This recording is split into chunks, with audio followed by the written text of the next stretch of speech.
Feeky, everybody. It's Friday night. Yep. Friday before Halloween. Yeah.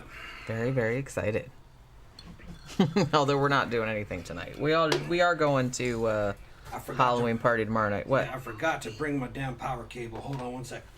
Man, you had like half an hour. Man, I was getting ready to give myself a damn injection and everything when all this shit happened. You do know how clocks work, right? Man. I don't know. I don't get it. Hey, John Smith. Haven't seen you around here in a while. Danny Rolling's telling dad jokes already.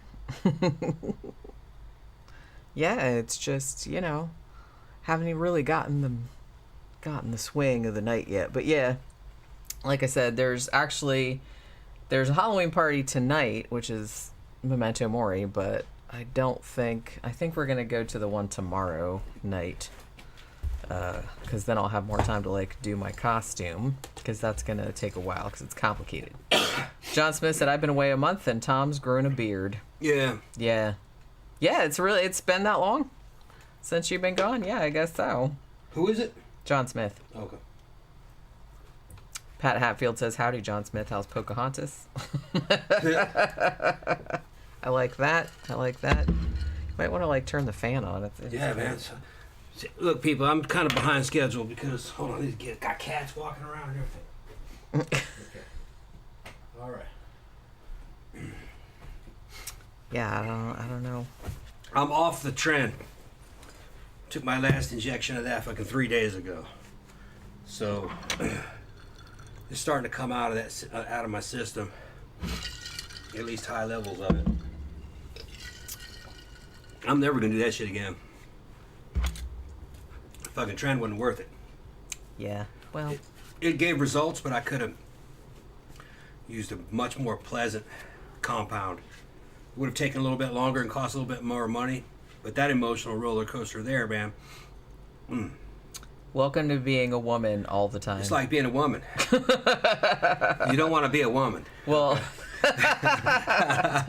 you're right, I don't. No, I'm just kidding. You don't want to be a woman, not really. Your fucking test levels it's not would be a good fucking time. spiked through it's the not roof. A good time. Your test levels will be spiked through the roof. Your fucking estrogen levels are way down to nothing, and then you're fucking got a shit ton of progesterone going on in there. And straight men don't have fucking that much progesterone. That's like women and some gay guys have a shit ton of progesterone, and it just makes you fucking think you're Morrissey, and fucking. Well, I never thought I was Morrissey. I would get super confident, almost bulletproof at certain times, but then on the other hand, also insecure, thinking people were talking about you. Yeah. A bunch of opposites happening at the same time. You're just on this total fucking, and it's your imagination. It's those hormones. But so it's not as strong as say like LSD where you have hallucinations, but you're having these feelings, and that they're not grounded in anything. It's just hormones are mind altering, mood altering, big time. I've had that kind of shit every day as long as I can remember. That's why you are that way. I mean, you're like this. Well, every day. I know. How many times, every single night, this happens almost every single night. I wake up in the middle of the night, usually because I have to pee. And then, several times. And then, I'll wake up and I'll come back to bed and then I'll start, having anxiety. And usually it's not, anxiety, because usually what it is, it's not so much because I kind of feel like you went more back into, shit that happened in the past and, past. feeling about stuff. Yeah. My stuff is, more the future, oh, man, I have to do all this and that, and what if that doesn't work out, and all this other kind of stuff. And then, I'll lay there for, 2 and 3 hours, and then I'm like, why the fuck am I doing this to myself? It's why am I worrying? It's stuff will work out. But yet, I tell myself that every time, but it never works. It never goes away. So it's every single night, or in the middle of the night, I always wake up and I always do that, and then I always have to talk myself down. It happens every single time, and it's sucky. Yeah. And it's and I can't get out of it, you know what I mean? Dave's here.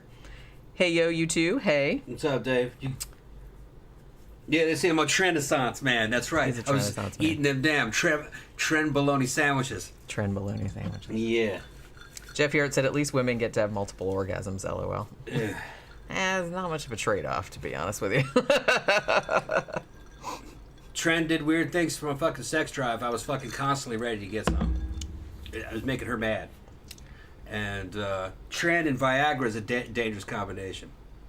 Yeah, because you can just go forever and ever and never come. And she's like, come on, let's get this over with. And I'm like, no, man, no, what are you talking about? Fucking, the wood's great, man. The wood's great. I'm having a great time. I like it's been like 2 hours. Yeah, you just... I'm falling asleep. Yeah, you're just falling asleep, you know. I'm trying to watch the rest of the Guillermo del Toro series. Smack this bitch up, too, you know. They're like, wake up. But no, it's just, it's uncontrollable, It's man. unreasonable. He's unreasonable. It's unreasonable. And then, like, you'll get some weird shit that happen where you, no sex drive at all, where you're just like, you don't give a shit, you know. You probably couldn't even rock up if you had fucking Viagra. It's like this constant 3-day cycle over and over again, and then you start drifting down. The last few days, I started going into what's called God mode. Which, like I said, you don't need that shit. Yeah, I went into God mode. And that was about week 7. Because that's kind of like your natural state. Oh, no, it's worse. When God mode started, all of a sudden, I just got real flat and even and calm and cool and collected. Felt real good that day. Then the day after that, I felt like a superior, like I was a demigod. You know what I mean? Like I was a slightly different version of mankind. And everybody else is just like a fucking bug. You know what I mean? And then day 3, I was like, no, I'm better than other people. Yeah, I'm a god. You don't basically. need that. You don't need that shit. Yeah, fucking. It's a feeling of fucking just supremacy, narcissism. This is why you shouldn't do cocaine. This is why you shouldn't. Right. Because you already have those tendencies. Yeah. You know, no offense, but you already have extreme those tendencies. narcissism. Yeah. But I wasn't, as far as I could tell, expressing it. I was just feeling it. Okay, well that's good. Because if you just said something like that to me, I would have smacked you in the mouth. No. No. Well, a lot of the shit that I went through, I wasn't expressing it. So I'd call Soph, or contact Soph, and tell her what I was feeling. And then she's, well, you can tell Jenny that, because I had to check it out with her first. You know, I had to check it out. That's so weird. It's funny. It's just that's so my thinking. Weird. That's so weird. Because I thought I was getting paranoid. I thought you were breaking up with me. It was one of the things that I thought for a while. Yeah, you told me that. Yeah, I thought that you were mad at me a lot of the times. Which no, you weren't. I thought you have these feelings that are not that aren't supported by anything. It's just so I was afraid I'd get in trouble for the way that I felt. So I'd have to check it. Because, see, I told Soph, this is what I'm taking. And she watched the videos on what it was I was taking. You know, she's like, oh, yeah, that shit's probably going to fuck you up. I says, yeah, no, but are you going to talk me through it? She's like, I'm going to talk you through it. I'm going to talk you through it. She taught me through it. Well, that's good. Yeah. Because I don't have time. Like, I don't have time for that shit. You got to work. She's got to work. Here's the thing. It was like, a lot of the times I had to kind of like go in the man cave and kind of fucking sequester myself. That was like, or stay away from other people, because I was afraid I might say things or do something that was fucking unacceptable. You get very insecure on it. Yeah. You get real insecure on it. I mean, I've read horror stories where dudes have just looked at their wives and go, God damn, you're fucking ugly. You know, they say shit like that to them, or they do weird shit. Especially when they start hitting into that damn God mode. Everybody looks like a bug, you know? And they're like, you're so stupid. You know? But you know what, though? Yeah. I kind of feel like, I mean, I've known you for such a long time, and I know that you're on that stuff. Mm-hmm. Like, if you came up with some shit like that, I'd have just been like... Yeah, you're right. Bye. No. And then gone back in my room. No, I read one dude said he was at dinner with his wife and his mother-in-law, and fucking he didn't know what he did or said, but the mother-in-law was, he talked the mother-in-law into tears and shit, and they wouldn't repeat what it was he said. He didn't remember what he said. Yikes. Yeah, he said something to her. And then another guy said that he said something crazy to his best friend's wife, and they wouldn't speak to him anymore, wouldn't repeat what he said. He said something to him. Must have been something bad. Something bad about her. Yeah. See, that's what you get for running your damn mouth. Yeah. So I was kind of like, well, if I'm gonna go on this shit, I'm gonna have to fucking keep my shit wired tight and try to lay low for that time. Because there's no telling what I might say or do. But then once it starts kicking in, you're like, oh no, this isn't a big deal. It's not really a big deal. But then like you think you're doing okay, but you may not be doing okay. You're not sure. Just like if you're on LSD, You got to keep checking in with other people. Checking. Like, am I fucking up? Am I saying like some fucked up shit right now? Yeah. Yeah. But it's over with now, and I don't. I changed. It did do some physical changes to me, but I could have done that with another compound that was a lot more pleasant to take. Just would have taken longer. That's the way to go. Thank you, Senor Sticks. Are you going to be Gomez and Morticia or Herman and Lily? No. We've never done that, actually. I think the only time that we ever did... Well, I don't even think we did that. Well, we didn't do it on purpose. But, like, a long time ago where you were, like... You looked kind of like Jack the Ripper, and I was, like, Jack the Ripper victim. Yeah. Like, with intestines hanging out. That was a long time ago. That was a long time ago. I'm going as Bane. The wrestler Bane. Wrestler Bane. Yeah, like the DC comic book version of Bane. Right. Not the movie version of Bane. I got the damn luchador mask and everything, and most of the costume. I don't have the injector kit. I'd have to build that, and I don't think I'll bother really. Well, I was gonna say you don't have that long to do it if you're planning on doing it. And I hadn't even seen one of those for sale. I think every time I've seen one, it looks like a custom job somebody's made. Danny Rowling said, Jenny, you're going as the fish lady from Dagon for Halloween. One of these days, I'm going to do it. But like I said, if I do that costume, I got to do it. I got to do it right. I got to get a wheelchair. I got to get some tentacles. I got to get make the crown and all that kind of stuff. And I didn't have time to do it this year. Looks like Jenny is going to be Wednesday now because this is just kind of like, well, I wear this dress anyway, just because I like it. But I was wearing this today because I was recording a video about the Addams Family Halloween special, which is going up tomorrow. So that's why. So I thought it would be funny if I wore the Wednesday dress. That's all. But actually, I'm not, I haven't told anybody, like, you know what I'm going to be for Halloween, but I got a few things I got to do tomorrow. I tried to get, like, ahead on all my videos and everything like that, so I had time tomorrow to, like, sort my shit out, because I have it in my head, like, how it's going to go, but I want to have, like, extra time before we go to the party in case I fuck something up. You know what I mean? Yeah. So, but I've been watching like tutorials, and I've been like doing all that kind of stuff. So, you know. Actually, Jenny will be green, but it's not. She's not. It's not poison ivy. No, it's not. I'm not gonna tell him anything. It's not gonna. It's not even related to comic books at all. Yeah. Yeah, I'm not a big comic book person, to be honest with you. I'm just wearing that costume because I already have it. Because I think you wore it. I think you wore it last year. And I only wore it once. Yeah. Yeah. You wore it last year. I think. Well, yeah, because I think we went to the Halloween party at Mannequins last year. Because I think I was Bride of Frankenstein, right? Yeah. Because I remember buying that white dress, and you doing the video with like the big boobs. Yeah. Because I had the white bra thing. So yeah, I remember that. So I think I did Wednesday like for one of the shows, but then I think I did Bride of Frankenstein. And then I think the year before that I did Amy from Fright Night, like the vampire version. That was a couple years ago. I think that was still at the old house, I'm pretty sure. John Smith said, LSD can make you a little wacky, it's fair to say. I saw the movie Noah on LSD.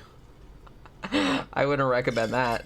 That's a good movie. And it was the most terrifying movie of all time. Yeah, it was a good movie. Honestly, I would not advise watching any Darren Aronofsky movies on LSD, or David Lynch movies, or the guy that made Mandy, the Greek guy. Yeah. So any of that, I don't think that'd be such a good idea. Zach says, "Hey y'all, what's up? I'm broke and my vape died." Aw. Man, I had forgotten all about vapes. Remember how, like, when we first stopped smoking, like all those years ago, and you got like super into the whole vape thing. Yeah, You're vaping like got me to stop smoking. Yeah, but like I don't even remember how much money you spent like on all the rigs and like hundreds. Yeah, like mixing your own juice and all that other kind of stuff. All that other kind of stuff. I just worked. It did, yeah. It's like I'm just saying it's funny to like think of now how much money we spent on it and shit like that. I still have all it. Yeah. It's just that I don't you know, I mean, it got to where I was like, you know, I'd forget to carry it with me. You know, and they're like, well, I guess I don't have to vape. And then vaping went away. Yeah, that's what happened with me too. Yeah. Like I noticed that, you know, I would take it with me, and like sometimes I had it next to me, like in my office, and I was just like not, and I just wasn't doing it. Like, you know, and I realized I was like, oh well, okay, I guess I don't really need to do that. And then like when I tried to do it again later, it just like made me cough. Senior Stick said LSD plus mushrooms while watching a Cronenberg movie or Star Trek the Motion Picture. Yeah. Murder Hornet said LSD lasts too long. If you have a bad trip, you have a long ride to wait. I guess so, yeah. Never had a bad trip. I guess so. Well, I mean, some people do, though. It does. I was actually surprised by how long it took to take effect. I think that was what surprised me. Yeah, it was like 45 minutes to an hour. Because it's fun. I guess because they always show, like, in movies, like, somebody takes it and then, like, immediately they're like, woo! And I'm like, that's not how that works. Like, it takes, like, a really long time. And honestly, like, at least in my experience, it just came on, like, really subtly. You know what I mean? Like, it wasn't, like, immediately like, ooh, wow. It was just kind of like you just noticed little things. You know what I mean? It was that. Yeah, John Smith said that trip lasted 18 hours, far too long, Jesus Christ. Yeah, I don't like that one time. I don't know. It didn't seem to last that long. How long did that last? Probably about 12 hours. I guess. Maybe not even that long. I can't remember. Like, it was still like nighttime because I think we took it in the afternoon. Senior Stick says never seen Eraserhead. I kind of feel like Eraserhead is what I mean. If you're into like films or anything, you probably should see it. It's something. It's something. It's not my favorite David Lynch movie, but I mean that would probably be Mulholland Drive. But you know what I mean. Kevin Smith says happy spooky season, Tom and Jen. Thank you very much. Yeah, I'm very excited about it. Got a whole bunch of pumpkins. Wait, did we buy any candy yet? We did. There's some candy down there. Oh, okay. She was expensive. Yeah. Yeah. I didn't know if you got candy last time you were at the store. Yeah. Because I was like, well, shit, maybe I should go get that.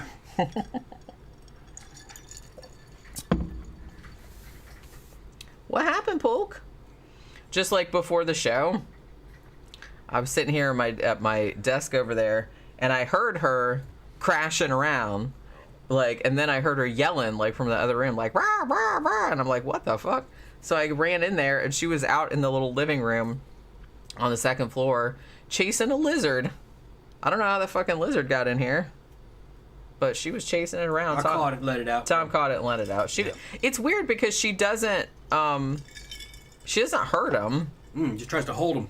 Like, not, you know, I mean, obviously, like, if she plays with them long enough, she does. But she doesn't seem to she doesn't want to hurt them, it seems like. She just kind of wants to play with them. Yeah. And then, like, sometimes they get hurt, like, in the course of that. But she's not like, well, because I had a cat a long time ago that would play with the lizards, but then would, like, bite their heads off. You know what I mean? Like, she would eat them, partially. Yeah. Pookie doesn't do that. She just seems like she likes to chase them and kind of, like, play with them a little bit. But she's not, like, trying to hurt them. Let's see. Senor Sticks, will you be scaring the teenagers and the children in costume? Perhaps. We'll see how it comes out. We didn't have that many trick-or-treaters last year. We didn't. Oh. I mean, we might have more this year just because, I don't know, though. It's a Monday night. Yeah. So, I don't know if it's going to be... Yeah, I don't really remember us having that many last year because we were in this house last year, right? Yeah, that's right. Yep. Because we had been here for like a month or something, and I don't really remember. Senor Sticks, if one pranks you with toilet paper, hey, free toilet paper. Zach says my boyfriend's birthday is tomorrow actually, and I wanted to get him something, but broke. sometimes late birthday presents are the best because they're unexpected. Or you could just make something. You know what I mean? Yeah. Okay, so it's open lines. We're going to be here drinking and ushering you guys into the weekend. This is, yeah, your work day is probably over or getting near to be over. And we're going to just sit here and drink. And we'll talk about stuff. If you guys want to, have any good topics or you want to ask any questions, you can just go ahead and drop them in the comment section, and we can go ahead and start talking about what you guys want to talk about. In the meantime, Jen and I are just going to sit here and fucking talk to Pookie and watch our ice melt. Because that ice is melting the shit out of itself. It is. Why is it so hot in here? It's not that hot outside. It's not hot. It's just for some reason the ice that comes out of the ice makers never seems to be enough to really keep both of the glasses cold. And fucking ice melts quickly. Let me go see how much is in there now. That's the thing. Even when I get up in the morning, like when it's kind of cool still, like I'll put a bunch of ice and then I'll put water in there in the morning, and like I sit here and like do work for 20 minutes, and I look over and all the fucking ice is melted. And it's not, it's not hot in here. It's just Senor Stick says drinking and pumpkin carving. Yeah, those are two. I haven't even done the jack-o'-lantern. I haven't done any jack-o'-lanterns this year. I kind of like, Tom went to the pumpkin patch the other day and like bought a bunch of pumpkins, but I don't know if I'm gonna have time to carve them though. There's a whole bunch of ice waiting there. Oh, okay. Well, that's good. Did you bring me some? Yeah, I'm gonna gotta put it in Oh, there. okay. I thought you like brought some in a thingy. But I kind of figured probably we'll just cook the pumpkins and make some stuff out of them. Like soup and bread and everything like that. Because that's the thing. Like the house we live in now, you can't really see any of the windows from the street, you know what I mean? And we're gonna use the pumpkins like for food, so I don't want to put them outside because like bugs will crawl all over them. So when we lived at the old house, like we had a window in the front that you could see from the road, and that because the driveway wasn't that long, so you could put the pumpkins like inside, like in the window, and people could still see them. But this house, mostly all you can see from the road, one, we have like a super, super long driveway, like this ridiculously long driveway. And then like all you can see mostly is the garage. And then you can kind of see the front door. And then there's like trees and bushes and stuff. And there's like a window, but you can't really see it. Honestly, you can see the upstairs windows more than the downstairs. I was thinking that the other day. I was like, maybe we should put the Christmas tree on the second floor. Like you can probably see it better. Because if you put it in the front window, you can't see shit. You can't see it. Let's see. Did you see Rob Zombie's Monsters? I saw enough of it to know I didn't really feel any desire to. Yeah. I mean, I know we put up the video earlier today. We were talking about House of a Thousand Corpses, and I actually remember, and I liked that a lot more than I remembered, because I'd seen it in the theater like a long time ago, and then we watched it again, and I was like, oh yeah, that was a lot better than I remembered. And I liked the Devil's Rejects and all that kind of stuff, but I don't know. I saw a trailer, and I saw James from Cinemassacre like talking about the Monsters movie, and I was like, that really looks like an hour and a half that I'll wish that I had back. So I was like, maybe I shouldn't. The thing that I thought was so funny about the Cinemassacre guy's review was that you could tell that he very, very clearly wanted to like it, but that he probably didn't really like it, but he was like trying to be charitable. You know what I mean? Which I kind of feel like I do that too a little bit. But because I usually try to find positives in anything, I don't like to be like one of those people that just like shits on everything. But sometimes it just some people really liked it, which that's fair. But I don't know, it just doesn't look like anything that I would want to watch. It just, I don't know, it didn't look funny. It looked cool, like the visuals looked cool, but it didn't look like it was funny or anything. You can read like what David said right there. So going to dinner with my family, then going to Mannequins tonight for that Hellbilly theme. I actually found a Halloween costume that fits my big ass, but I'm wearing that tomorrow. Yeah, we're probably going to come to Mannequins tomorrow night. Tomorrow, yeah. Because like I said, I'll probably need like all day to do my fucking costume because I don't know how it's going to work out. Yeah, how tall are you, David? He's fucking big. He's got to be fucking 6'4", 6'5", huh? If you guys don't know fucking Dave, never met him, man, he's a fucking mountain of a man. He's a mountain of a man. He's like, yeah. Now, when I say sometimes, like, well, like, sometimes we've talked about, like, hand-to-hand combat, and I says, you have to understand something. Fucking size and mass matters a lot in a fight, okay? If a dude could pick you up, you're probably not going to be able to fucking beat his ass. In the same way that's the reason why children cannot beat up adults, because you can just throw them around. Fucking, I wouldn't like to go up against fucking... I wouldn't like to go up against him, man. Fucking, I think he's about fucking 6'4", maybe. And he's a heavyweight guy, but that boy would hurt you. It's gonna end up on the ground. All he's got to do is fucking just grab you and fall, and then he'll take you down with him, and then he just roll over on you and fucking get you into a fucking stranglehold, and that's it. Because most fights end up on the ground anyway. That's true. But fucking, he's a good example of fucking, in a fight, bigger's better, really. Yeah.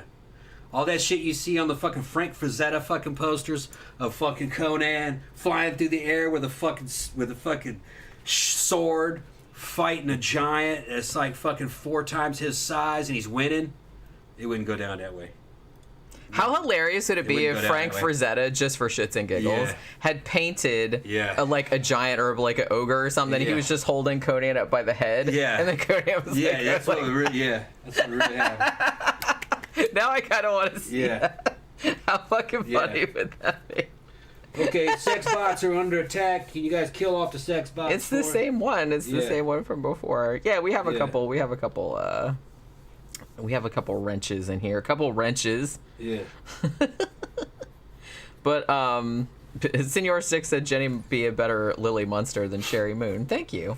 I probably would be, I'd imagine.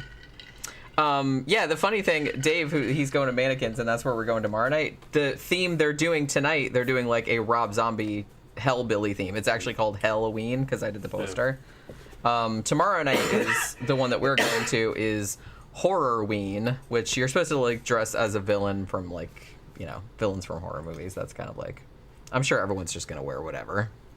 Because they do themes like every weekend. Because like I said, I do like mostly the posters for them. Not like every weekend, but they try to do like themes for a lot of weekends. But you'll always have like a handful of people that do the theme, depending on what it is. And then people that just kind of like wander in and be like, "Well, why is everybody like wearing weird shit?" You know what I mean? It's that kind of stuff. But I don't know how it's gonna turn out tonight with the Hellbilly theme. That's a good idea, though. It's gonna be all right. Yeah. They always have blowouts over there. They do, yeah. That place is always fucking packed, man. It's packed, and it's always fucking having a blowout. Yeah. I'm proud of what he did. I didn't believe in it at first. It was too small. But when he got the place next to it and busted out the walls, he was working with something. I knew he was working with something. Yeah, it was very small to start with, but yeah, he bought the next door place too, and like so he doubled the size. Right. And he's really been like working a lot on it, Like, and it seems it's like every time we go, it's fucking mobbed in there. Yeah, it's packed. I don't know how much money he makes at that place, but it's got to be a lot. A lot. He's even got all the patio out back, and if you look at his traffic, DJ. If you look at his traffic, he's beating Ibar. Old Ibar. Yeah. Remember Old Ibar downtown? Some nights, probably. Yeah. Yeah. I mean, Ibar was much bigger. Yeah, it was bigger. That's one thing. But it was more expensive. That's true. The rent at that Ibar was fucking amazing. Well, yeah, because it was like a corner right downtown. Yeah, so, no, he's beating Ibar. And I just went down to downtown Sanford yesterday because I'm going to be doing graphic design for another bar that's opening down there. Like, that's not that far from Mannequins, actually. I always forget. I don't know why I don't go hang out in downtown Sanford more. I guess because it's like a half-hour drive, and it's like I don't really have time to go all the way down there. But every time I go down there, I'm like, man, there's so much cool shit down here. There's like a cool like old like used bookstore. There's like all kind of like little cafes and coffee shops and like cool little boutiques and shit like that. I'm like little antique shops. It's like I don't know why I don't go there more often. It's not big. It's only like a few blocks, but thank you, Jeffy Art. Tomorrow, my friends are having a pumpkin painting party. That's cool. Spent $50 at Total Wine on ingredients for pumpkin pie cocktail experiment. Ooh, tell us how that turns out. That sounds yummy. I got about 6 pumpkins sitting downstairs. That's what I said. He went to the pumpkin pie. Yep. And, like, I don't... Yeah. Are you going to make, like, pies and bread and stuff? Yeah. And soup? Yeah. And curry. Oh. Pumpkin curry. Let's make all the things. Make all that. There's going to be a lot. Oh, my God. Yeah. I'm going to have to, like, ride my bike so much more to, like, to keep from gaining 1 million pounds. Well, it keeps. It keeps for a long time. You know, I won't have to use those right away. You know, and I can make I can make slurry and freeze it because I had that freezer out back. Yeah, that's right. That's what we did last time. Yeah. And last time we just got 2 medium to large size pumpkins, and man, that made a fuck ton of stuff. Yeah. So now we've got 6 of them. Yeah. Some of them are pie pumpkins, and the other ones are like bread pumpkins. Yeah. Because man, I could eat pumpkin stuff. Yeah. And then I got butternut squash. This is my favorite time of year. So like for food, I mean for other things too, like because it's Halloween and the holidays and stuff, and I love that kind of shit, and I love it's cooler weather and everything. But the food, man. Yeah, all locally sourced. I got them from a farm over there. I forgot the name of the place. little pumpkin patch. Yeah, it's a pumpkin patch. It's a pumpkin patch, and they got squash in there, and they had tomatoes and onions, and I got tomatoes and onions out of there too. They were real good. Oh, did you? I didn't see Yeah. this. Yeah, you've been eating them. Mm. You've been eating them. Did you put that in the pasta, or was that something else? No, it was some canned stuff. Oh, And that okay. fucking pasta was fucking terrible. But I liked it. You liked it? I Yeah. didn't like that sauce. That was I liked that sauce because it was mild. That was Prego that I spiced up. Yeah. I can't stand Prego. I just used it to get rid of it. That's not as good as my sauce. It's Well, just not. nothing's as good as your sauce. No. I kind of feel like when I lived by myself, like on the rare occasions that I bought pasta sauce, Yeah. I don't think I ever got Prego. I think I would usually got Ragu, or I got Newman, Ragu's better. or Newman's Own. Yeah. Ragu's better. I kind of like, I tend to like a sweeter sauce. Yeah. Yeah. You know what I mean? I don't like if it gets, like I said, if it gets too sour, like it starts giving me heartburn, or like too spicy. Prego's fucking tart. I didn't notice that though. I thought it was like kind of mild. Although like because I added salt. I added fucking sugar to it. okay. I totally respiced it. Oh, okay. Well, that's why it was better then. Yeah, I put. Because I was like, oh, this is nice and everything. mild, and had like some nice chunks of tomato. Because I like a chunky. Well, the chunks of tomato was I like was canned tomatoes that I had. Oh, okay. I added those to it. I like a chunky sauce. Yeah, but the base was just Prego out of the damn. Out of the jar. And I had to use it. I had about that much. Of it But in the see, bottom. that's what they always tell you to do, man. That's just kind of like, didn't they used to have that show on Food Network that was called, what was it called? Like Partially Handmade or Partially Homemade or something like that. Where they would buy like jarred tomato, like jarred pasta sauce, or like a boxed cake mix or something like that. But they'd show you like how to doctor it up, so it was like a lot better. You know what I mean? Yeah. Slasher Fred said, speaking of pumpkins, one of my favorite Halloween specials is It's the Great Pumpkin Charlie Brown. Yeah, that's still like one of the best ones, to be honest with you. They've made new ones, and like I said, I'm putting up a video tomorrow over on my Scare Salon channel. I found the Addams Family Halloween special from 1977, and I was like, holy shit, it's free. So I said, I'm going to do a whole video about this shit, because I saw it when I was 5 years old. When it came out, like on NBC, and I hadn't seen it since then, so I wanted to like rewatch it. And it was you'll see. You'll see. I talked about it on there. Let's see. And Justice for Me said, a slight deviation for pumpkins. Did you ever hit Halloween Horror Nights? I went a long time ago, and it was fun. It was really fun, but I kind of feel like it's probably like a lot better now, because I think they've really kind of upped their game since then. I don't even remember the last time, but I've been like a long time ago. But you've probably never been though. No. Like I said, but it's been going on forever. I remember. It's always expensive. It is, and it's not really my thing. I really don't care. I would like to go, but I can't afford it. Yeah, I really don't care. I can't afford it. But like I said, I did have a good time going to the Disney thing, but that's not exactly the same, because it's not supposed to be like scary, because that's like more targeted toward, I mean, they don't want to scare the shit out of like little kids and stuff, whereas Halloween Horror Nights is very, very adult. They sell booze everywhere, and everybody's zombies are coming out and grabbing you and shit like that. Orlando area gets everything. All right? They get Halloween Horror Nights. They get fucking. I think they even get some of the toy fairs and shit that happen, and just fucking Spooky Empire. Spooky Empire. They have everything. Big horror convention. It's just the thing is they're expensive, and I'm just not that interested in them. You know. Like I said, I would like to go, but kind of a pain in the ass. I've been once before, yeah, and the thing about it is that I had a good time like when I went, but it's a lot of money and they're always really crowded because they always like sell out, you know what I mean? Well, that's the thing. When I went to the Disney one, it wasn't too bad, but all the Disney Halloween nights that they did, like all of them sold out. So it was like way more crowded than I was expecting. Yeah. Like, especially like to go to the Haunted Mansion and stuff, it was like a 45-minute wait. All right, David came back. He says he's actually 6 foot. He's just a pinch over 400 pounds, down from 500. John said he's a mountain. And some people might say, well, man, those specs don't sound all that fucking healthy. Well, look, health doesn't matter too much in a fight. He's a fucking big dude, 400-pound guy, 6 foot tall. You're not going to be able to do a whole lot of damage to him. If he gets a hold of you, you wouldn't want to fucking fight fucking Dave. No, you wouldn't want to. Hey, he's a friendly guy. But, no, you wouldn't want to fight that dude. Yeah, Dave's awesome. Yeah. For goth warrior. Basically, you're dealing with Kingpin. From fucking Daredevil. You're dealing with Kingpin. Is Art the Clown a new horror icon? I guess so. I think Terrifier 2 has like cemented that. You know.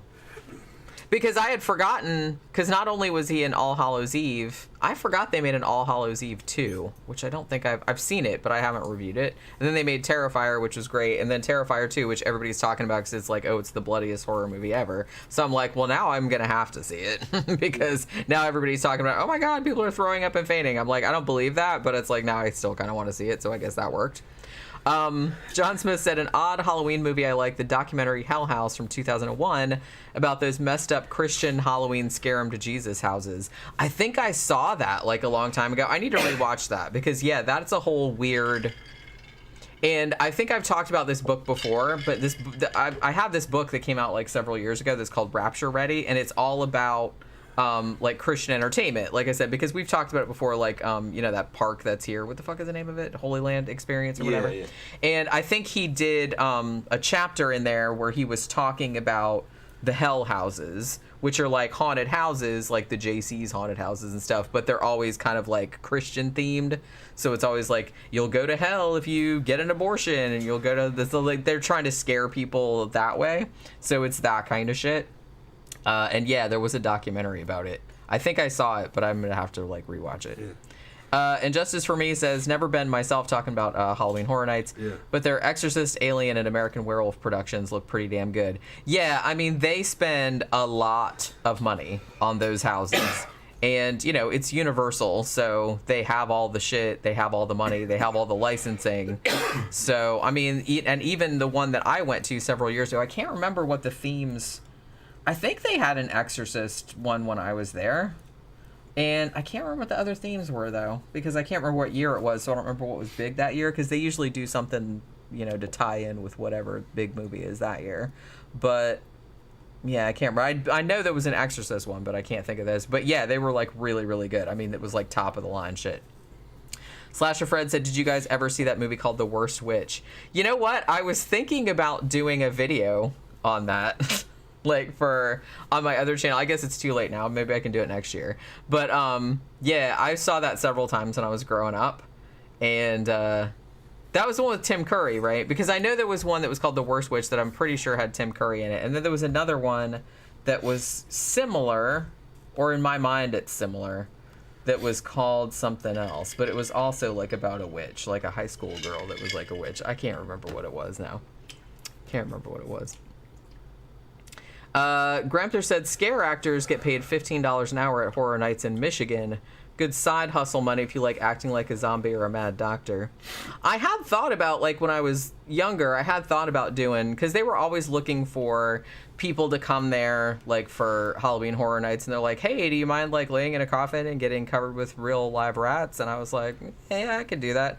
But I just never, I was too lazy to, like, drive over, because I think I was still living in Daytona at that point, so it would have been, like, too far. But it sounded like fun, though. And honestly, like, every single documentary that I ever watched, because they do a lot of documentaries about people that do, you know, haunted houses, like, around this time of year. And it's like, that always looked so fun. That always just looked like something, like, really, really fun to do. I mean, I'm sure it's not as fun in real life as it looks, you know, when you actually have to do it. But it does kind of look fun to, like, just kind of dress up as a zombie and get to, like, run around, like, scaring people all night long. I think that'd be cool, and get paid for doing it. And Karen Lee said, did you guys like the movie Night Flyer? Yeah, we did. Yeah, John Smith said, I love it. It's a sadly overlooked King adaptation. It needs to be remastered. It needs a Blu-ray release. They do. The aspect ratio is wrong. It's like a TV aspect ratio. And it had good special effects, and they looked real muddy in the version that we saw. Yeah, because we saw, like, an illegal YouTube one. Because you can't stream it anywhere. Yeah. You can't stream it anymore. Anywhere. Ask me if I have a tan. No, I don't really have a tan. Although he was out doing yard work. Yeah, I was doing yard work. I don't have a like, tan. not today, but yesterday, I think. It's just, actually, I think it's because there's a red light back here. We have lights back here. Sometimes the colors change. Yeah. I think that used to be blue. That one. Well, no. Well, this is the regular color that it is. Yeah. But sometimes, just because it feels like it, I guess, it'll switch into, like, a different color. I think sometimes what happens is, like, I hit this table. Like, I'll back up in my chair and, like, hit the table and, like, it'll change. I don't think I have a tan, but I do have some color. Like this. But I don't think you're seeing... That's not what you're seeing on the screen. Yeah, I don't know. It's the reflection of that light. I guess so. Yeah, because it is kind of like, this one over here is kind of reddish. Yeah. This one over here, like, kind of, I guess it's kind of Red and reddish. green, It's yeah. red and green, but those two things together are, like, not.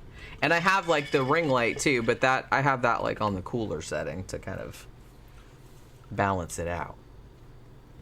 Yeah, John Smith said, I think the worst witches author, Jill Murphy, settled at a court with J.K. Rowling.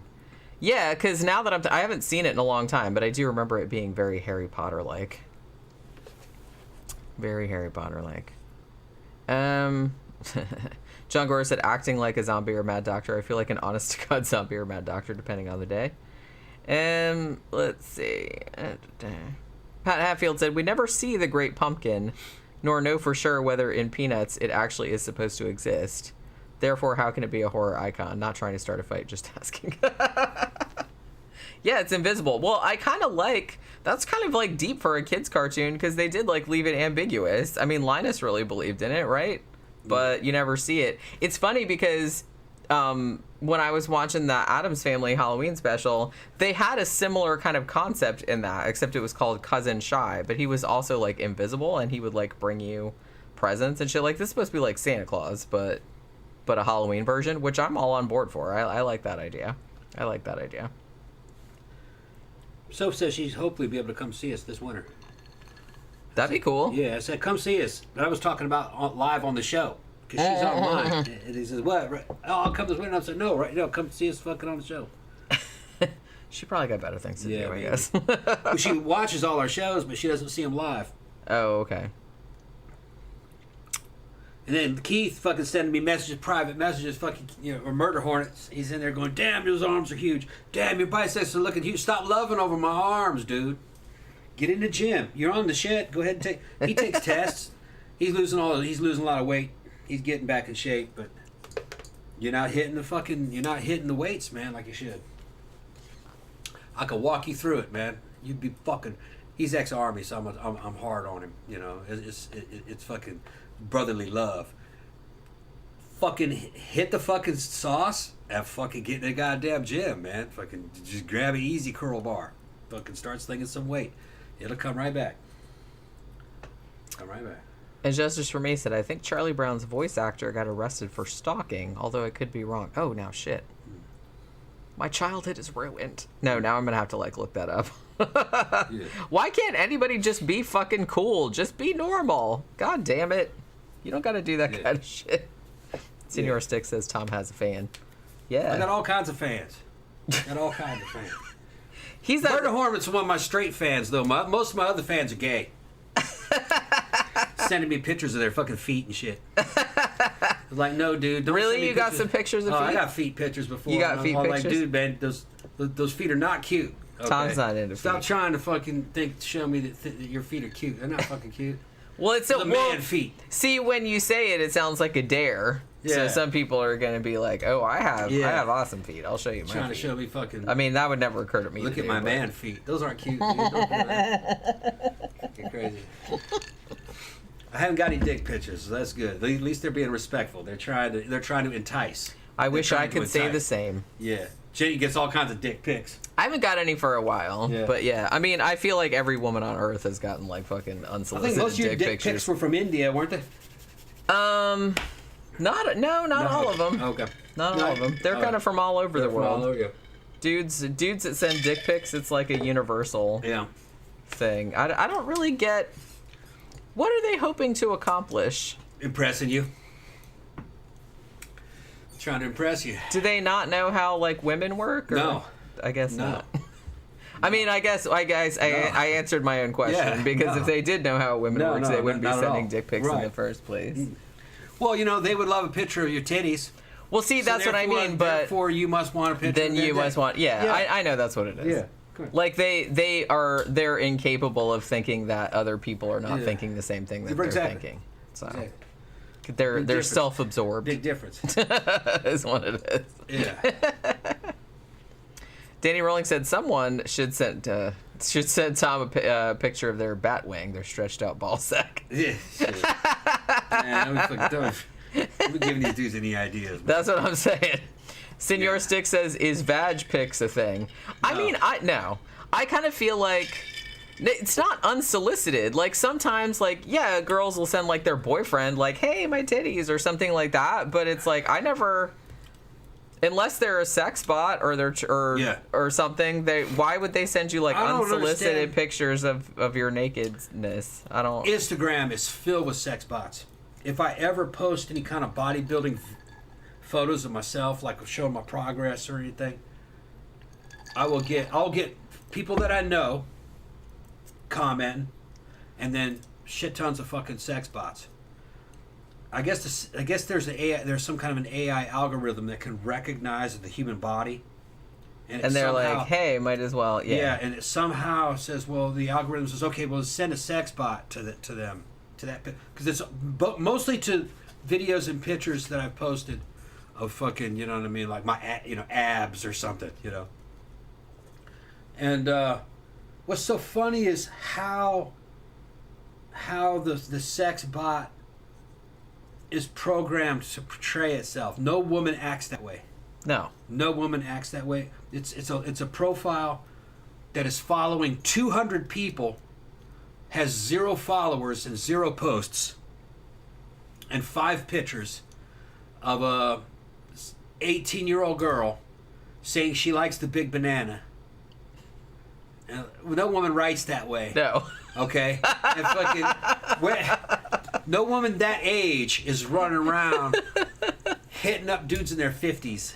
Okay? They're 17 and 18-year-old girls are not genetically programmed to go after fucking guys in their 50s. You know what I mean? So, who is answering these fucking things?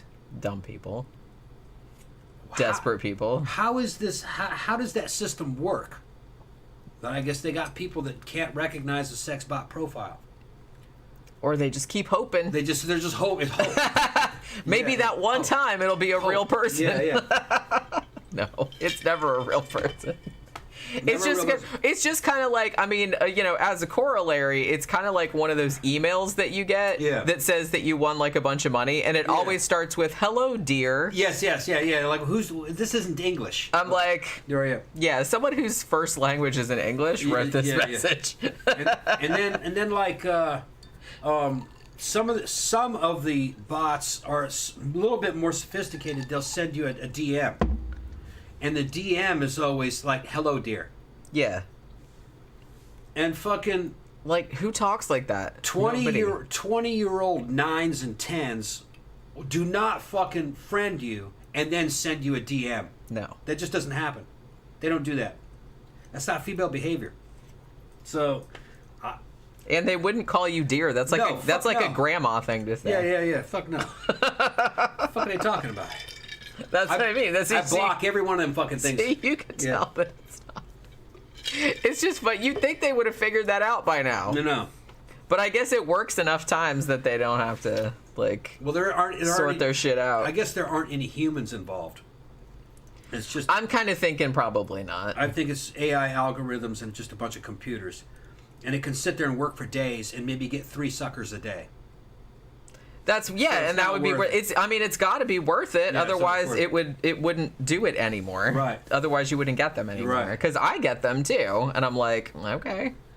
But just like I get like junk emails about making my dick hard. Yeah. And I'm like, do you know something I don't know? Or why are you sending me this? The weirdest sex bots I ever saw came off of what was it? Facebook Instant Messenger. This was about 5 or 6 years ago. You'd get a direct message from somebody you weren't friended. You weren't even friended to this person. And it would be like, I'm right here. And it would show you, it would say, I'm right here, and then show you a location on Google Earth. Right. And it would be like a restaurant or a hotel. And what it was it was announcing to you, and it was all in your area. Yeah. And what it was doing, it was showing you where hookers were. Yeah. That was the weirdest shit. But that stopped. That was only around for a couple weeks. Yeah. I guess. Well, because there are some apps. Because some people, like, when they go places, they like to check in and, like, they know where you are because of your phone and everything like that. Yeah. So they had some ones, but I think they like pass some laws or something where you had to, like, kind of keep that shit tight or whatever. Yeah. And you know where one kept like popping up all the time, and you're not even friended to this person. It's just a random message. I'm right here, and it would show you. And it wouldn't show you the girl or anything. It would just show you a location. Good for you. And it would be like, come meet me, And it was downtown Sanford. Yeah. That kept hitting a lot. And it was like... she's down at Chantel's having some shrimp. No, it wasn't Chantel's. It was over where... that's where I would be. You know that thing that's... it was like not an IHOP. You know how when we're on the main street, we're going to it's like we're going to Mannequins. Uh-huh. And you go through that last intersection, and you're now in downtown Sanford. Mm-hmm. On the left, about a half a mile in, it was near where those restaurants are in that one bungalow. It was like a little mall filled with restaurants on the left. Have you seen that place? It had a I know what you're talking about. In there. Oh, okay. In there. Yeah, I know what you're talking about. In there was a hooker. Oh, okay. There was a hooker. Yeah. But you wouldn't think there'd be one in there. What are you talking about? Hookers are everywhere. Well, no, you go there and you don't associate that with fucking hookers. But now you will. But yeah, you kind of will. Now we're gonna go to like Waffle House in the middle of it being. Is that a hooker? Are you a hooker? Like, well, yeah. I'm not judging. Girl gotta make money somehow. And if they, what I was wondering is if you went down there, how could you find her? I guess you talked to her through the app. Yeah. That's probably what it is. Yeah, where you at? You had to walk. Yeah, where are you? I mean, where you at? Yeah. Which one are you? And then you see it and go, oh, fuck no, I'm out. Oh, that's a double bagger right there. Sorry, that's mean. Gramthars said, boobs are beautifully shaped and a delight to look at. The vag looks like an axe wound that hasn't fully healed. No. Well, now, I mean, genitalia are not aesthetically that pleasing, really. I'm going to fucking disagree with everything. Yeah, I mean, it depends. It depends. No. It depends. No, they got some fucking... Boobs are nice. No. They got some fucking monumental cuchachas out there. They got some girls are just gifted. Most women. Well, everybody's got to be good at something. Yeah, most women are. Most women, I would just say, you know, there's nothing bad about it. They're like, yeah, that's cool, that's good enough. Fucking, that'll work. Like, it's not funny looking or anything. Yeah, it's not funny looking. It's not funny. But no, they got some women that are just fucking, you know, no. Where you just kind of like, it's just like, damn, aesthetically. that's a pretty looking fucking snatch. Yeah. And demonetized. Yeah, they got That's all right. Nobody watches these anyway. Yeah. Other than the people that are like loud. Yeah, regulars. So I'm not really all that worried about it. I'm not worried about that. No, so I gotta disagree, man. They got some, Yeah, I mean that's the thing. But I'm just saying in general. Yeah. In general, that's not usually, unless that's your thing, because I know that is. Well, you know, there's people that are into feet, and there's people into like all different body parts. So it's just never something that really occurred to me. Like, wow, what a nice looking cooch that girl has. Oh no, they're out there. You know what I mean? I can point them out. I bet you can. Yeah, there's some pros out there that are just fucking hell yeah. Like I said, I've seen nice boobs. I've seen nice boobs, but it's like I don't know. I guess that never occurred to me. Yeah, no, they got some girls out there that are just gifted. Yeah, so they were talking about sex bots, and Senior Stick says maybe that one time it won't be a dude. Yeah, right. I mean, let's see. Oh wait, I saw something funny up here. Oh, John Smith said maybe the AI is just trying to reproduce Demon Seed style. Yeah. Maybe that's what it is. And Justice for Me said, "Good friend, you won our sweepstakes. Please claim your prize immediately." Yeah, they always say like dear, or I think I've had a couple. Did I have a couple that said darling? But I kind of feel like dear is the one, and I'm like nobody. I just feel like that's people like in other countries. And they think, oh, well, because people used to start letters back in the old days with dear so-and-so, that it's like, oh, that's how you refer to people? That's how you, like, talk to people when you're writing them a letter? I'm like, nobody talks like that. The whole dear, starting something off with dear, something that I always associate that with Chinglish. That's Chinese English. Well, not back in the old days, like, because back in the old days, but now, yeah. And it's because Koreans were the same way. Koreans are always real upset about which form of English that they're gonna fucking learn. Because in the East, everything is a hierarchy, social hierarchy. So everything has to be higher than something else. So which is the highest version of English? You know, oh, we're not gonna try to learn English that's spoken in New York. Oh no, that's low class. Oh, we're gonna learn something in England. But, you know, there's fucking 20 different versions of English in England, in London alone, you know.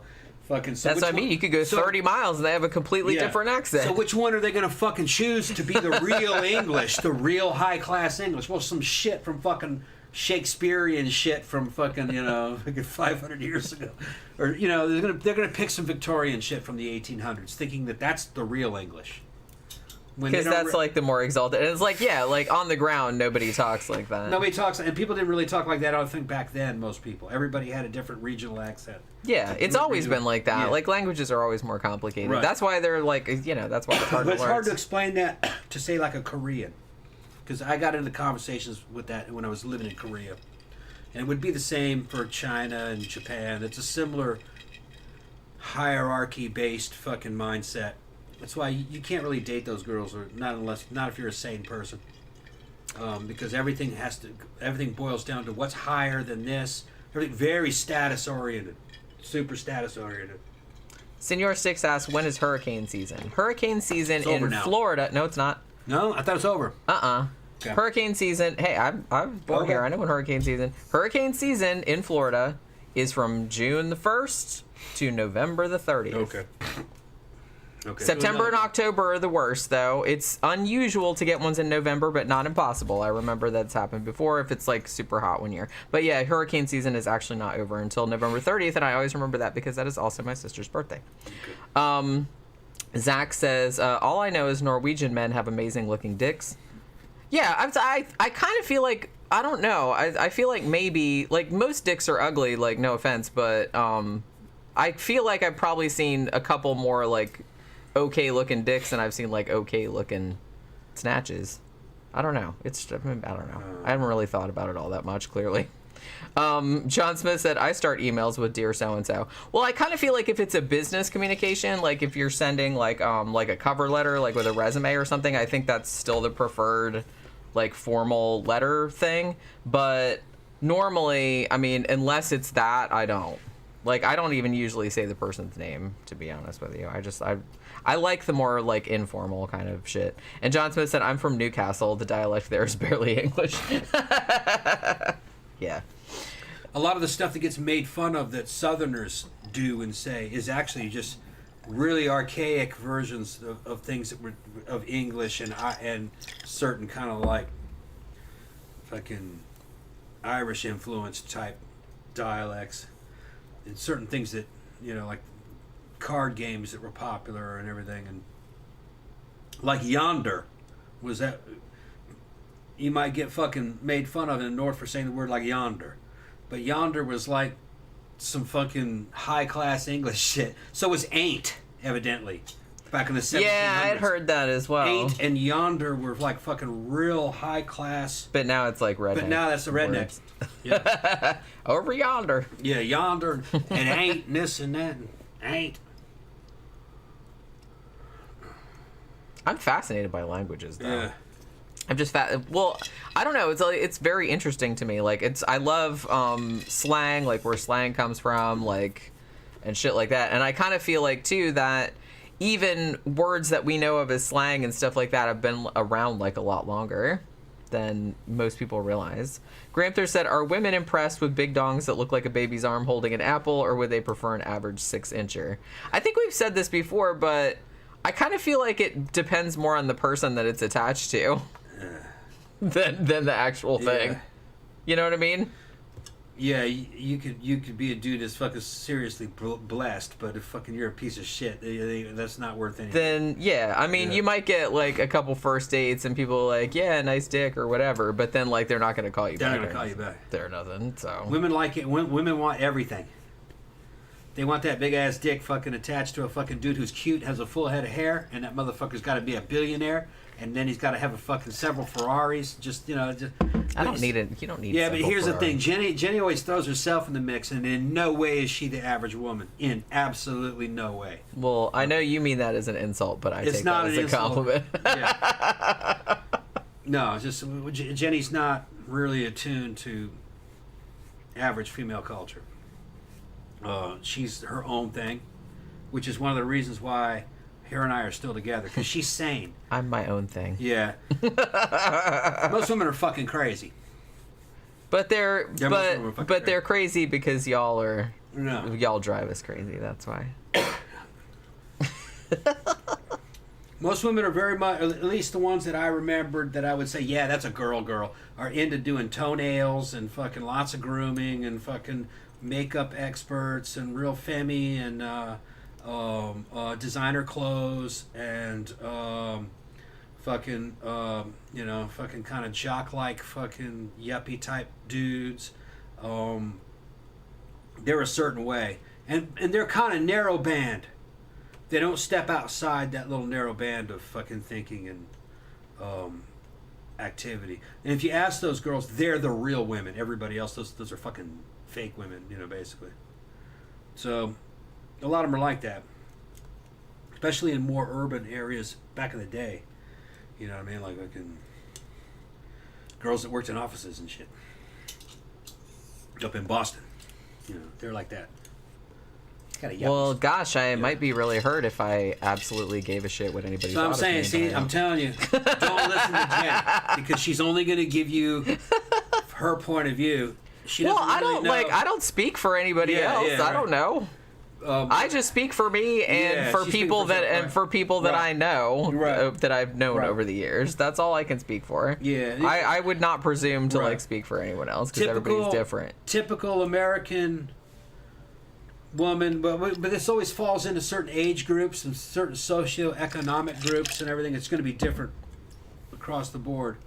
But a lot of the fucking girls that consider themselves to really be the shit, you know what I mean? The ones that they're fucking, you know, rich dudes are going after, they're a fucking pain in the ass, man. Yeah, I didn't like them when I was, because I knew some girls like that in high school and I didn't like them either. Yeah, Most I was of them are like, that. you're getting on my nerves. Yeah. And they're kind of like trophy wives type thing.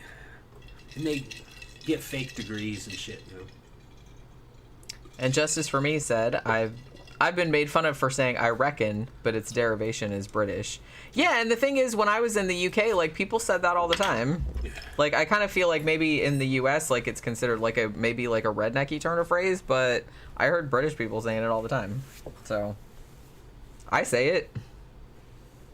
I say that, I say y'all, I say all kind of stuff like that. Well, like I said, I grew up in the South, but the thing about it is that my dad's side of the family are Southern. They're from Tennessee. But my mom's side of the family was slightly more Northern. They were like Baltimore, D.C. area. So they didn't really have like a Southern accent so much. So I kind of got like both sort of things. So that's why I don't, even though I grew up in the South, I don't think I have like a super Southern accent. But I do say Southern things like y'all and everything. Yeah, and John Smith said, I reckon sounds fine to me. Yeah, to me, that doesn't read as all that is like rednecky sounding, you know. Yeah, a lot of those so-called redneck stuff, people up north go, oh man, that's some rednecky ass shit. If you actually go through the history, it's actually real British, very British and very archaic and no longer in use in the UK. You know, they do say reckon though. Yeah, they still say reckon. I've heard. But I've heard them say. ain't was aristocratic, British aristocratic stuff from like 1700s, I think. Pat Hatfield said, women want everything. Hell, I guess I don't stand a chance. You shouldn't say things like that because, like I said, it's not, women are a hive mind too. Like they're, yeah, there's different ones. It's just, it's weird because dudes don't seem to have a problem, like, you know, considering other dudes like as individuals, but like women, they just want to like say, oh, women want this and that and the other thing. I'm like, they're just individual people just like you fucking people are. It makes sense though when you're seeing it from a guy's point of view, because he's trying to get a girlfriend. So he's fighting against a mass of these women in society to try to get one of them. So they all start to kind of be like, these women, you know, so they start having an idea of a us versus them type I know. thing, you know what I mean? Even though that's not exactly what it is, it's just that you kind of fall into the habit of going, these women are fucking crazy. They're othering them. Yeah. Well, they can't get in. Yeah. They're trying to get in, but they can't. It's, unfortunately, the average guy is not good enough nowadays. That's not what they're looking for. Most of the women are fighting for the top 10% of the men of their age group. So a lot of them are getting left out. And then they're becoming demoralized. They're gaining a bunch of weight. They're getting too far off into video games, and they're giving up. Porn is a problem, I believe. We didn't have easy access to porn when we were kids. Fucking Gramthars tell you all about it. Gotta find some magazines in the woods. And that wouldn't be good enough, man. You're going to have to go out like a caveman. Find some magazines in the woods. Find magazines in the woods. Who the fuck was this that was leaving all the magazines in the woods? Everybody found some. No, the kids were taking them to the woods and hiding them out. I know. That's what it's like, but that's fucking the joke. And the fucking... man, I forgot what I was going to say. Porn, yeah. So, easy access to porn. Dudes are saying, well, fuck it. I you know... Why pursue women is too difficult. Too much trouble. Too much trouble. So, but at least they're taking themselves out of the dating pool, so that's good. Yeah, it's not good because then you have chicks like Sophie who guys aren't beating down her door because those dudes are all jacking off. You know? So then they got to go on them damn dating sites. We were talking about that earlier, me and Soph. And those dating sites are fucking toxic. Okay? They kind of warp the mind, if you ask me. She likes them. But I'm like, that's not how you meet people. I don't think I ever went on one of those. That's not how you meet people. I mean, I've been on them, like, but I don't think I ever had, like, a profile in there. Not that I remember. No. Fucking, you don't want to do that because, fucking, you're setting yourself up for failure. Finding a girlfriend out of a dating app is kind of like trying to find a car out of a damn junkyard. All right? The good women in there, the dudes are fucking running through them. And every time you see her, she's already kind of tainted. You're like, man, yeah, I met her through this site, but how many other dudes was she fucking through this site before me? And if I make a mistake, she's just going to go back into that site and go fuck some other dudes. So the dude's not going to invest in them. So it's going to be hookup sites. Is really what they are. Well, I think that's why it's better that they have ones that are specifically for that, because that's at least honest. Yeah. But that's a waste of time because there's no guarantee if you're a guy that you're going to hook up with this chick, go on a date, and get laid. I've always been a big advocate, and I don't fucking mean to sound crude, because I admitted to I used this myself when I was a kid. Go for the escorts. It's a better quality woman. You already know she's a hoe. She's already agreed to work with you. She's going to give you exactly what you want, and you're not going to have to dump her. You're going to walk right out and never have to see her again. And it's going to be a good lay. Well, isn't that the whole point of like having escorts? I think there's like, well, the payment isn't for the sex. The payment is for them to leave afterward. Leave you the fuck alone. Right. And the thing is that. And some dudes like that. I'm not judging. I'm not judging. If you go on the dating sites, you're going to have to pretend that you're on a date. And a date is basically a job interview. You're not going to get the job because she's going to interview and interview and interview and interview. And you're going to pay for... Save your fucking money. Just go to an escort service. Well, I mean, if that's really kind of like all you want. Yeah, that's all those dudes want. That's what I'm saying. If you just want to get laid, then go to a professional. You'll get the girl. You can get the porn star of your dream. Whatever porn star. Yeah, it's transactional, but if that's all you want, then that's what it is. That's what it is on the dating site anyway. They're whores, basically. Well, don't say that. I mean, Well, that's the way I'm. Like I said, I'm not judging. Okay, like I said, everybody got to fucking make money somehow. Our friend Scott, who she went to go work with, he runs all those sites. All right, and he runs escort services too. He approaches the women that he meets on dating apps as low-end hookers. He goes to the date with them. Before they order, he says, I like you. What would it cost for me to actually have sex with you? And if she gets insulted, he leaves.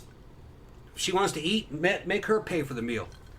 If she gives him a price, then they fucking actually have the meal, and he just pays her and has sex with her. And he says half of them give a price off those damn dating sites. And he says, well, and if they get upset, they go, well, what are you here for? Why'd you come here with me? This is what you're here for, right? To have sex. What's it going to cost me? And half of them will give the price. So just go right for the throat. Don't try to wine and dine some chick off a fucking dating site, man. Just go fucking, are we going to fuck or not? And how much do I have to pay you? Well, like I said, if that's all you want, then go right for the transactional. Because otherwise, you're just wasting everyone's time. You're wasting everybody's time. Because the thing about it is that, if someone was... Because I know, like... In a lot of ways, like a lot of people meet people online nowadays. Like Injustice for Me just said, I've been with my girlfriend since 2009, met her on Plenty of Fish, which I've heard is actually one of the better ones. I don't know, I haven't been on there, but said worked out well, but I'm aware of the horror stories. Yeah, so I feel like there's a lot of horror stories, and it's always... Most of those dating sites, all those, and even like the affair site, Ashley Madison and all that stuff, it's always like 90% dudes, 8% sex bots, and 2% actual women. So there's kind of like a thing where there's a lot of dudes on there and there's not really a lot of women, so there's like some and they're like competing for all of them. But I just kind of feel like even women that are legitimately like on dating sites, because some women are, because I've known some that did that, but I mean, you don't want to waste their time either. If she wants an actual like boyfriend or husband or something, and then this dude shows up and he just wants to fuck, that's like not... I'm not saying that either of those people are wrong. I'm just saying that what reality is. I'm just saying that's like not gonna work out because they both want different things. Like I said, if you just want to hook up, then go to a site and do that and say that. Like I said, just be honest up front. Like, it's like, look, I'm not looking for a relationship. I just want to have like a fuck buddy, or I just want something like that. Like, if you're honest, then I think that will work out much better for you. And honestly, if you just come out and say, hey, I'm looking for a long-term relationship, I'm not like, out to just like fuck anybody or whatever, then say that. Most of those people on their sites, especially the women, are fronting. A lot of them don't want a boyfriend. They just want to be dated. They wanted people to buy. Because Scott said he got sick of paying for the meal. Because that's what they just wanted, the free meal. Well, yeah, free food. Free food. I'll take that. And they just want free food over and over again. So before they even order, he asks how much it's going to cost to get in the pants. And she's, I'm not doing that. Okay, bye. And just leaves her there. Although That's some alpha shit, boy. But it's not. That's some alpha shit. It's not alpha. That's a dick move. That's a dick move. That was some That's alpha a dick move. shit. No, well, but he's wasting money. He's wasting the But money. see, here's the thing, though. It's He's like, wasting the do money. we know that? I mean, like I said, He's married. I know he is. You know, say he doesn't want a girlfriend. He just But wants like to I know said, what- all I'm advocating Yeah. is that everybody should be honest about what they want. yeah. Like I said, if all you want is to fuck, then say that. There's nothing wrong with that. Nothing at Yeah. all. But just don't use like these like underhanded tactics. Like don't Yeah. get people there under false pretenses because you're just wasting everyone's time. Well, he said that he kept doing the dinner date thing, and he kept getting used like he was a simp. Because those girls are playing simps basically, and so he cut the simp possibility out of it. He just wanted to know what's it going to cost, and if it's not for sale, he doesn't want it. And you've seen it. You've seen it yourself. The ones he shows up with, but most of them are for sale, or he said about half. Well, I just know that one. That one was. Yeah. She seemed nice, but she also seemed a little bit crazy. Yeah. Like not in a bad way, but They're crazy. you know. But then I was just kind of like, oh, already. she was for sale. Well, I know that, but I'm Yeah. just saying that's like she was nice enough. She was nice enough. Gramthars said the Bunny Ranch in Reno, Nevada flies in porn stars every weekend for customers. Average price is $2,000 for an hour. Worth it. Yeah, No. rip off. $2,000. No, rip Come off. on. Nobody's That's that Bunny good. Ranch getting all that fucking money. Well, and honestly, like porn stars, unless you're super famous in movies and stuff, Yeah. which I kind of feel like most of them aren't anymore. Yeah. That's how they make all their money. Is Yeah. going around to like strip clubs and the Bunny Ranch and stuff like that, and like doing like special appearances. Yeah, this is what you do when your favorite porn star comes around to do a show at your local strip club. Try to get a hold of management, see if she's got security with her in the management, and ask her, you know, is she going to do any like private meetings after her shift, you know? And they're either going to say yes or no, but they're going to say yeah, and they're going to collect a group of guys, and you're going to meet up at the hotel that she's staying at. That's what's going to happen there. Well, yeah, that's kind of like the Yeah. thing that they do. Yeah, and it's not going to cost that much, $200 or $300 probably. That's cheaper. That's cheaper than a date. I mean, Long time. I wouldn't know. I haven't been there in a long time. So, but I mean, $2,000 a night, that's ridiculous. I know prices have gone up and stuff, but that's a lot. Yeah. I can't imagine a single person I would want to have sex with that badly. You're not a man. Well, I know that, but Hold on, let me go back. I don't know. I kind of feel like even if I had $2,000, which I don't, I'm sure I could think of many better things to spend it on than that. You know what I'm saying? Senor Stick said Ashley Madison is about married cheating. Yeah, that's kind of the whole. And like I said, I don't know your life. I don't know what people do. Like, I don't have a problem with, something like Ashley Madison existing, just to facilitate.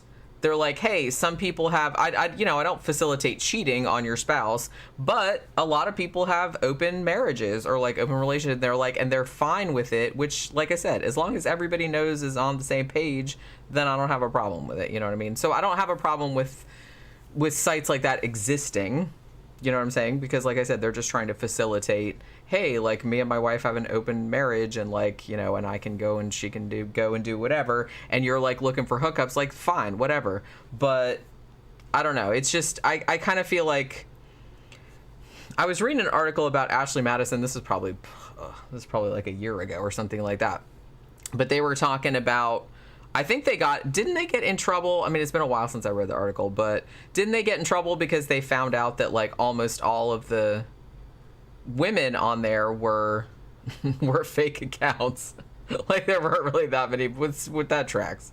I mean, I'm sure there were some real women on there, but there's just not that many. And I kind of feel like a lot of dating sites, particularly ones that are hookup heavy, like, or that are skewed more toward that kind of thing, usually I think that is kind of like a magnet for fake accounts like sex bots, and it's usually like all dudes. Now you have like more of a balanced thing on something that's more like somebody mentioned like eHarmony or something like that, which is a lot more geared toward like long-term relationships or marriage or something.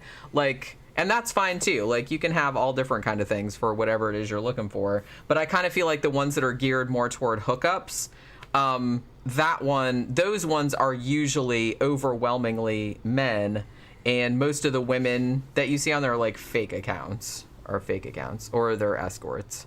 So, not all of them, but I kind of feel like that's the percentage is skewed. Yeah, there is. How does porn make any money? Turning tricks. And doing live shows. Those girls are all hookers. They're all escorts. I would recommend, and I know this is like several years old at this point, but I would recommend reading Jenna Jameson's autobiography. It's actually really good, and it's actually really, really interesting. And she kind of goes a lot into that. She's like, you know, even back then, like Jenna Jameson, and she was like a huge star and everything, and she's like, well, porn stars, that's not, I mean, yeah, they make their money doing movies, but that's the demo. That's kind of like, that's not where they make most of their money. They're like, if you're a name of any kind in porn, then how you make most of your money is going around and doing personal appearances and like escort service, stuff like that, or like, you know, coming and like stripping like live and people come paying to come and see you and stuff. That's where they make most of their money, not so much from the movies. Yeah, the porn is a demo. Yeah, essentially. That's kind of like, that's how you get famous and like you get people coming to see you. Like I said, it's just like any other fandom, you know what I mean? Which is a weird thing to say, but it's essentially the same thing. So they're going to come as like, oh my God, she's my favorite, so I'm going to come and like see her when she's at this strip club or whatever. As far as dating apps though, I guess me and Jenny are Gen X, and we didn't grow up dating that way. It was always through friends, networking, and through nightclubs. So, like for instance, if me and Jen ever broke up, we wouldn't need dating services or dating apps. Our next boyfriends or girlfriends would be people we already know. Yeah, because we know everybody. We know a lot of people. And they're going or we know people that know those people. me and Jenny would get snapped up by other people quick. And that's just the name of the game. Yeah, well, and that's what I mean. It's like I don't really worry about it. And honestly, it's not. And I don't think it's just because I'm old. Because I know that like a lot of people do meet people on, and honestly, I met like a really cool guy that I dated for a while, like on Facebook. Like not, you know, it wasn't a dating service, but he was just like friended me, and like we started talking and like blah blah blah, and then we just like went out. But that doesn't have the stigma of a dating service for us, so. Not the same. Yeah. That was just Facebook. But other than that, like, I just feel like everybody... I don't know. Well, I don't know. It's not that weird because I guess I met my first husband through not internet because it was before that, because it was 90s, but a pen pal service because he was in another country. But, so that's kind of like the old school version. But other than that, everybody else I've dated, I've met, like, in person, pretty much. Other than the one guy on Facebook. But I don't think I've ever... Have I ever put a... I'm trying to think if I've ever put a profile on a dating... I don't think I ever have. I don't know what senior sticks is talking about. Not that I remember. Where? He's asking if you're a dude. I don't know what the fuck he's saying. Because... I don't understand the reference. Wait, Jenny's on the internet. Does that mean she's dude?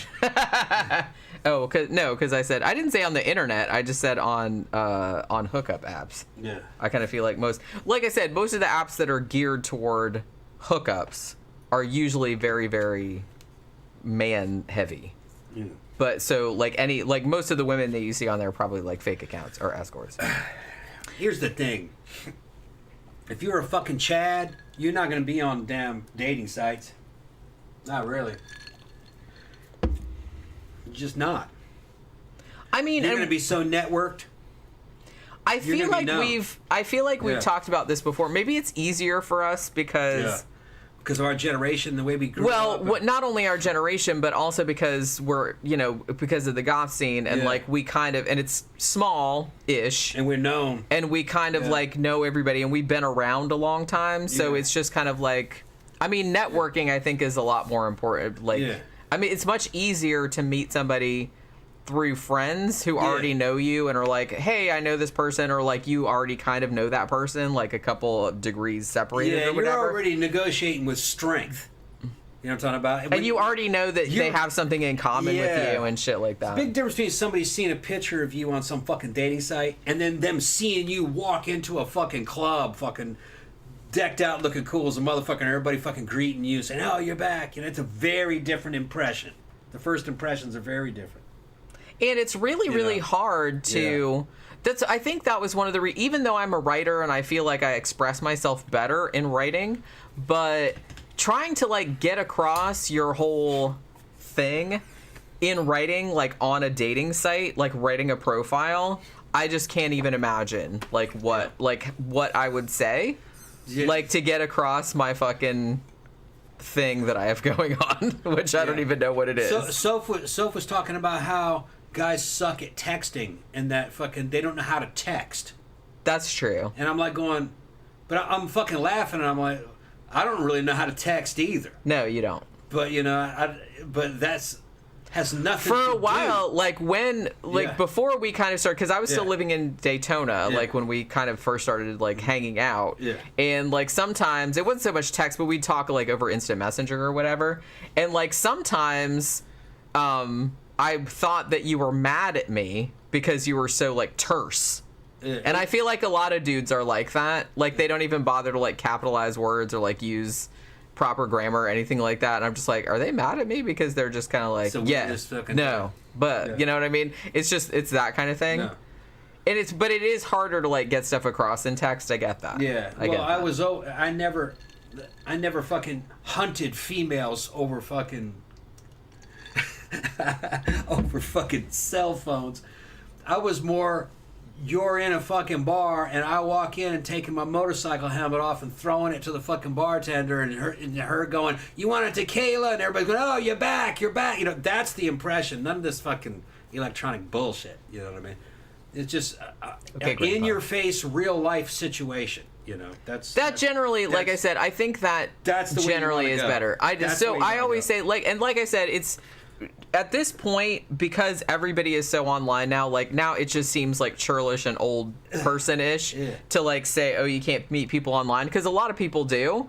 You know, not ideal, and it works out fine. But I'm just saying, I think it's easier to like go out and like join a club like that has something to do with like shit that you're interested in. You know, like I said, I mean, you know, we're in the goth scene, so we go to the goth bars and like, you know, we know all those people and like we go to like events like that. And so you already know that you have something in common with those people like before you even meet them. Mm-hmm.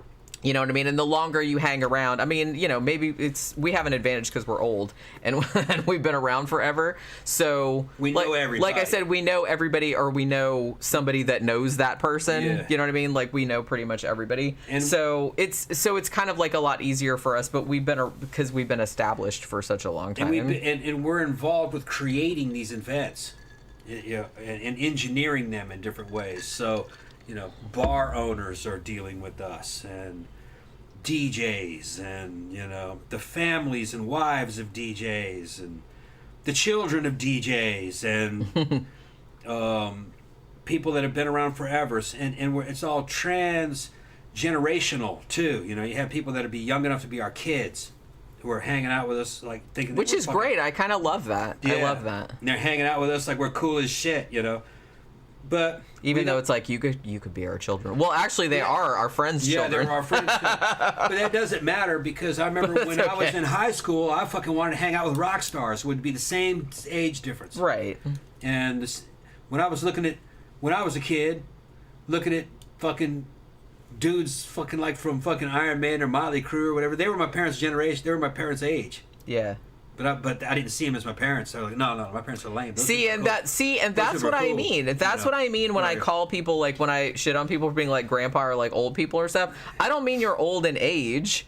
I mean you're old like that, like you're old in attitude. Yeah. Because I've known like some people that were older than me that are cool as shit, and I've known some people that are like 25 that suck. Yeah. So it doesn't have anything to do with how old you actually are. And we've had people that would be our children's age kind of put moves on us a little bit. Yeah. She's had young guys that'd be young enough to be her son fucking interested in fucking, you know. A lot of shit. It's a little weird. It's weird, but it's a little weird. It's a little bit that weird. Yeah, I remember that happened to me a couple times, like at old iBar. Yeah. Like I had one guy like hitting on me, and I was just kind of, and I thought it was kind of funny because I was like, he was clearly like much younger than me, and I was just like, and I thought it was sort of like, how old are you? Yeah. I didn't say how old are you, son, but I wanted to, but he told me, and I was just kind of like. Doesn't matter. Should I tell him that I could be your mom, or he knew? I'm like, it's a little he bit knew. weird. He knew. It's a little bit weird. He knew. Well, I told Michael from A Starry Night. It never occurs to me that he's like much younger than me. So they had played a show, and then they came to iBar after, and like I was talking to Michael or whatever, and he said something about. He said something about being born in like 1990, and we're laughing. Yeah. And I froze. Yeah. And I was like, you realize I graduated from high school in 1990, right? Like the same year that you were born. I was like, I could be your mom. Yeah. And he was like, that's okay. But I just thought that was so fucking what's funny though is I didn't realize. In our scene, nobody sees it that way. Nobody sees the age differences that way. Not really. It's kind of cool like that. That's one of the things I like about it. A fucking tribe, a tribe of people and its own culture, and we're all just kind of. I don't want to say we're all equals because there's a hierarchy kind of involved in it. It's just that. But not as much as. Yeah. Not really. Well, no, I mean, there is like depending on how long you've been around. There's socioeconomic stuff too. How much money you have is also kind of fucking important too, because some people just don't have a fucking pot to piss in. Some people do. Some people are unstable. You know, it was like Nick and Aaliyah. They didn't really have anything. They were really cool, but they looked up to us because we had shit. Then they broke up. You know. And they were real young too. Yeah, they were really young. But they were real. That was the cool thing is like they were easily like young enough to be our kids. Yeah. But they were into all the same shit that we were into. Yeah, even the old music and everything. Man, they were like oh my god, like Joy Division and Christian Death, and they were coming at it from a perspective of, because I mean, we've been listening to that for like fucking 30 years or whatever. But it's like for them it was like new. Yeah, and it wasn't like we were hanging out with kids. Yeah, didn't feel like it's not weird like that. Yeah. That's what I mean. It's like hard to explain because I know how like I know how like some people might say it's like 50-year-old people like hanging out with like 19-year-old people, but you don't really. It doesn't. I don't know. You don't really think of it like that. Think of it like that. Yeah. I mean, it kind of occurs to you. It's like, they could be my kid, but it's like I don't know. It's not. They're not your kids though. They're not your kids. You're right. Yeah. And it's just like that's just like another person that's into the same cool shit as you. So that's really like as far as you think about it. And when they broke up. Fucking Nick is making out with fucking a girlfriend of ours who's fucking your age. She's probably about 50, remember? She pulled his ass into the bathroom and mauled him. Yeah. And he came out. That bathroom, man. The bathroom's fucking deadly. And fucking not the public bathroom. It's the employee private. Yeah, bathroom. He came out with a big old smile on his face. Man, all kind of shenanigans go on in there. Yeah. It was like that old lady fucking took care of you, didn't he? He's like, man, I'll tell you, dude, I need a drink, man.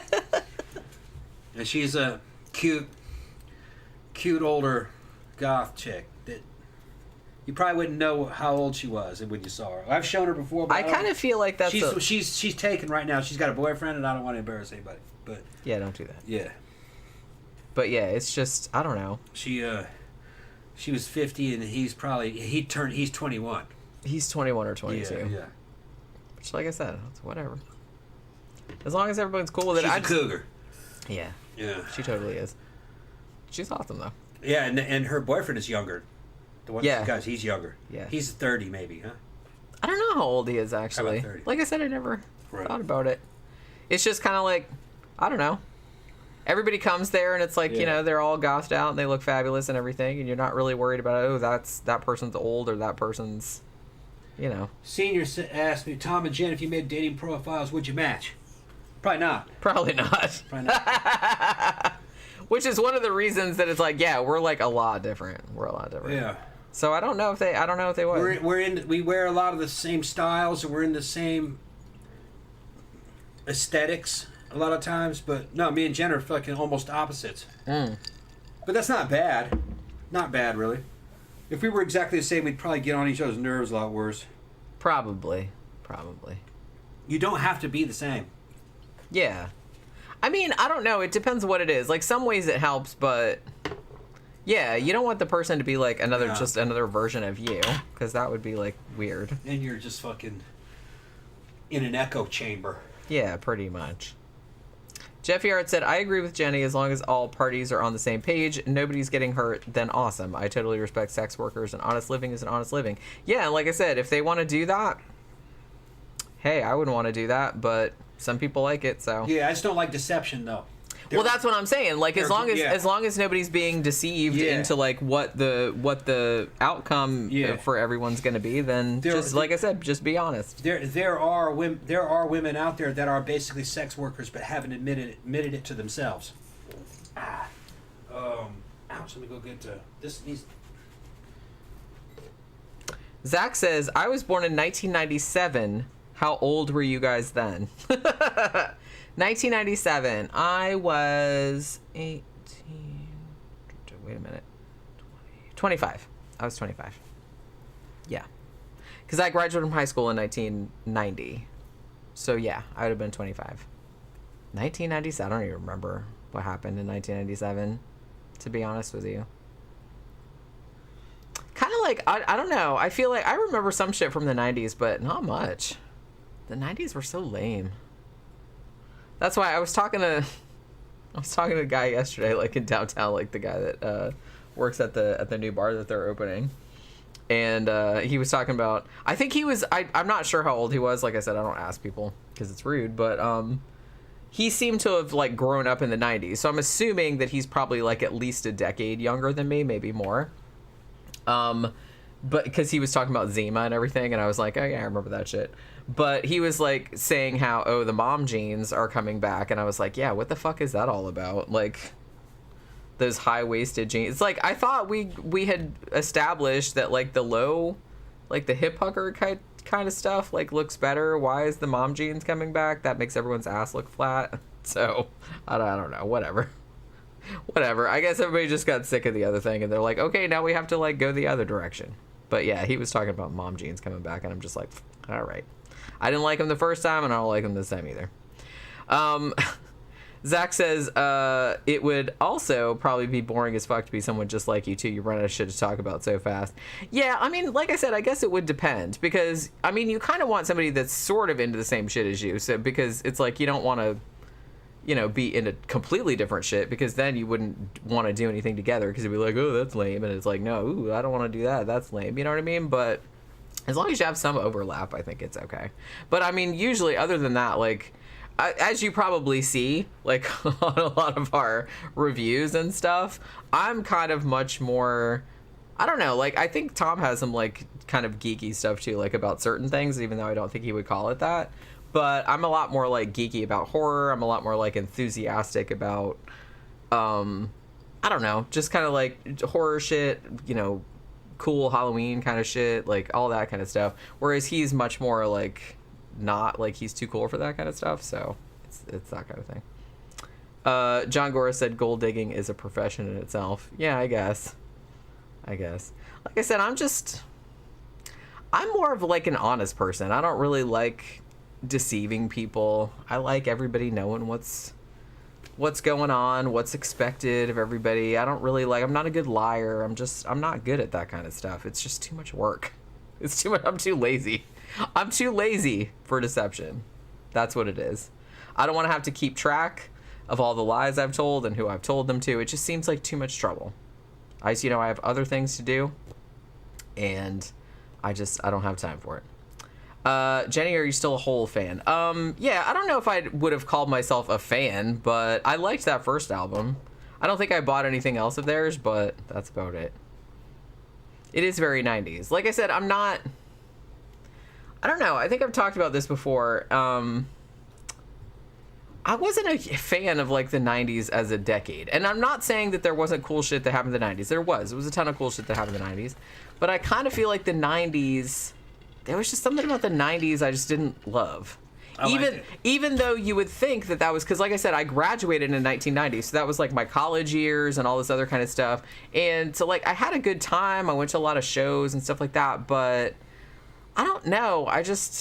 There was something about it I didn't really like. And I can't really put my finger on what it is. I kind of feel like horror movies got kind of sucky. they all went PG-13, and they all just like, let's remake all these like slashers except with prettier people and like not and less blood. And I'm like, meh, I don't like that. They remade a bunch of stuff. The music started sucking like right around the mid 90s. I didn't love, the whole thing after like Nirvana got real famous, and then like all the grunge thing. I didn't love that.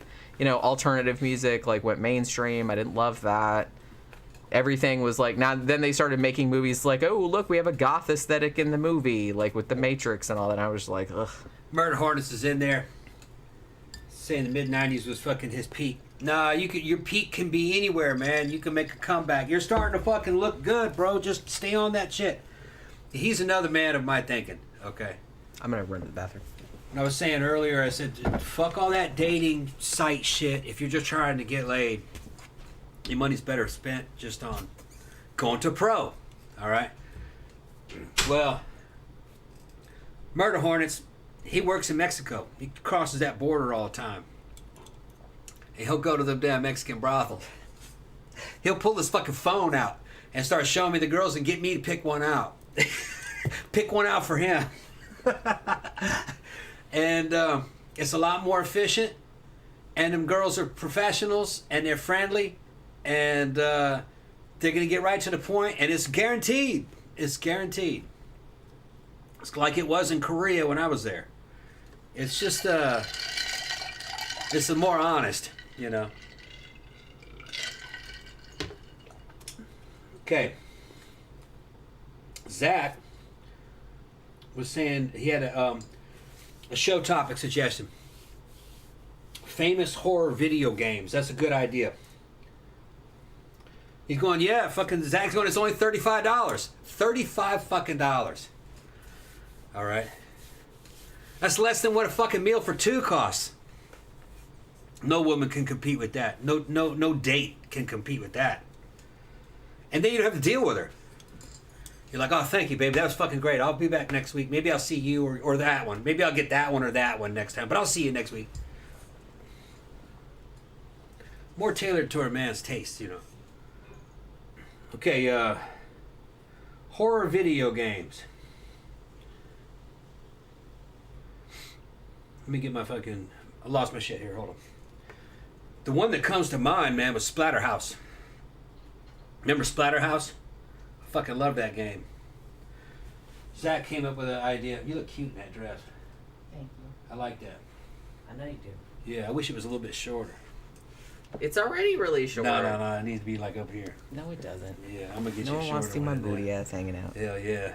Put some fucking booty shorts on that, thanks. Zach said whenever he thinks of the 90s, all he thinks of is brown lipstick and the nanny. When I think of the 90s, all I think of is grunge and Vanilla Ice and everything being extreme. You know what I mean? And like all those shows that like had like smart ass teenagers and kids, like the fucking kid from Terminator 2. Like that like sums up the 90s for me. I don't know, man. It's just like there was just something about the 90s I just really didn't like. I just really didn't like it. I think it was mostly I didn't like the way the goth scene went. I didn't like that it went kind of like in a more cyber-y direction. I don't know. There was just like a lot of shit I didn't like. I liked some music from the early 90s, but once it got into like 95, 96, I was like, yeah, out of that. Yeah, I think you said about that before. It's like, I wish that I played more horror video games, like, because some of them that I've seen, like, look really cool, and I kind of wish that I had more time to, like, get into them. You know what I mean?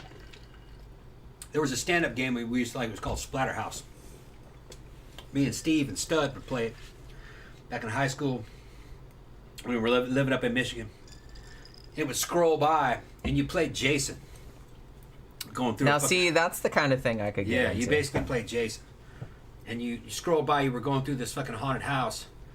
You had xenomorphs coming up, and you were killing them. Wait, how many franchises do we have going on here? Is there like fucking aliens? Yeah, it had all. Well, they looked like xenomorphs. Was Michael Myers in there? There was all kinds. Freddy and shit. From all the fucking horror movies.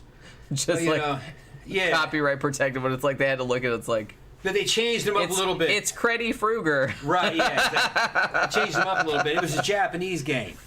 So they could get around it by just making it a little bit different, you know. Sure. But you knew what they were talking about. Yeah, Splatterhouse. That was a good one. Jeffy Art said, I believe a case can be made that the 90s was trying way too hard to be cool. That's exactly it. Thank you. You have just condensed down the exact reason why I didn't like that. It was try hard. It was too try hard. I don't know, man. Everybody was yelling. Everything was like had to be extreme and loud, and it's like, and it's just, I'm like, shut up. That was the advertising campaign. Knock it off. Well, no, I just kind of felt like that was like a whole like vibe. They had some good shit that they did. I said that. I said that. There's good shit in the 90s. Some of the good shit bombed, but I thought it was really good. Like for instance, that the 90s is when Billy Idol's Cyberpunk album came out, and a lot of his fans didn't like it. The critics didn't like it. I loved that album. Went back and listened to it more recently, and it was kind of ahead of its time. I mean, it was kind of like it was industrial. It was kind of like Nine Inch Nails. A lot of it, with a lot of trance in it, and had decent videos for that album. And over time, I think that album was proven to be correct in what he did, but it nearly fucked up his career. But that album, it was a little bit ahead of its time, you know. So there was good shit that came out in the 90s. Yeah, I'm not saying that. Even if it failed, it was pretty good because you can go back to it and you're like, man, that was pretty good. There was a lot of good shit from the 90s. I bought a lot of music and I saw a lot of movies in the 90s. Yeah, Garbage. You know what I mean? I liked Garbage. Yeah, I liked them too. Massive Attack was really good. See, there you go. There was a lot of good shit. And even like some old school like fucking shit from like the 80s put out some good shit in the 90s. But I do kind of feel like I said, the goth scene, since that was kind of more what I had the finger of the pulse on, I didn't like that it went like more cyber, and that it went cyber, and then it also kind of went like in that more dark wavy kind of, like not necessarily dark wave, but that whole like, oh, we're gonna do like this really hard kind of background with like these ethereal like female vocals, and that got old kind of fast. Zach said, I think my all-time favorite 90s movie is Danny Boyle's first movie, Shallow Grave. I fucking love that movie. Honestly, I didn't know. I'm glad that you mentioned it, because I thought that a lot of people hadn't seen that, and it's so good. I was thinking about it the other day because I think I was scrolling through HBO Max, and they had like some of Danny Boyle's other movies, obviously, that were on there, like his more famous ones. And I was like, I wonder why nobody talks about Shallow Grave. I used to have it on DVD, but I don't know if I have it anymore. But maybe one of these days I'll do a review on it. And yeah, I totally should, because I really do like that movie. I really do like that movie. Yeah, and Jeffy Hart said anything that was created in the 90s then became so commercialized to the point where it was almost meh. Yeah, I kind of feel like that's what it was. It was just kind of like, look, okay, like when Tim Burton's Beetlejuice first came out, for example, like in 1988 or whenever the fuck that was. Like, you saw the trailer for that and you're like, wow, yeah, that looks like weird as shit. I'm into that. But then, like, as time went on, it became like a thing, and then everybody got into it. Like, I love Nightmare Before Christmas. I do. But after that came out in 1993, man, that shit was everywhere. Like, the merch for it was everywhere, And so I just kind of feel like everything got, it was a lot of things. It was Hot Topic. It was the fucking Underworld franchise. It was The Matrix. It was all that kind of stuff. And I'm just like, I don't know. I just didn't like it. I didn't like the commercialization of shit that I was really into, like, for all this time. Then I'm like, you're making it suck. Knock it off. You know what I mean? I don't know. I just didn't like it. And so I just think of that, like, every time I think of the 90s now. Even though there was good shit that came out in the 90s. There's lots of good shit that came in the 90s. But I didn't quite see it that way. I saw, you call it commercialization. I kind of saw it as the goth scene starting to have enough fame and enough power to start breaking through and to, like, exert itself on culture. Yeah, I can see, I was like, yeah, we are cool. They are copying us. Even, like, fucking... I mean, they've been doing that forever. They just, like, were, like, low-key doing it. Even, like, television series like Millennium came out. They had the dude... Remember that one? Had that dude that played Bishop from fucking Alien. He was yeah. He was playing kind of like a paranormal investigator. It was kind of like a. I mean, I didn't see it, but I remember seeing. It was kind of like stuff. a. It was kind of like a.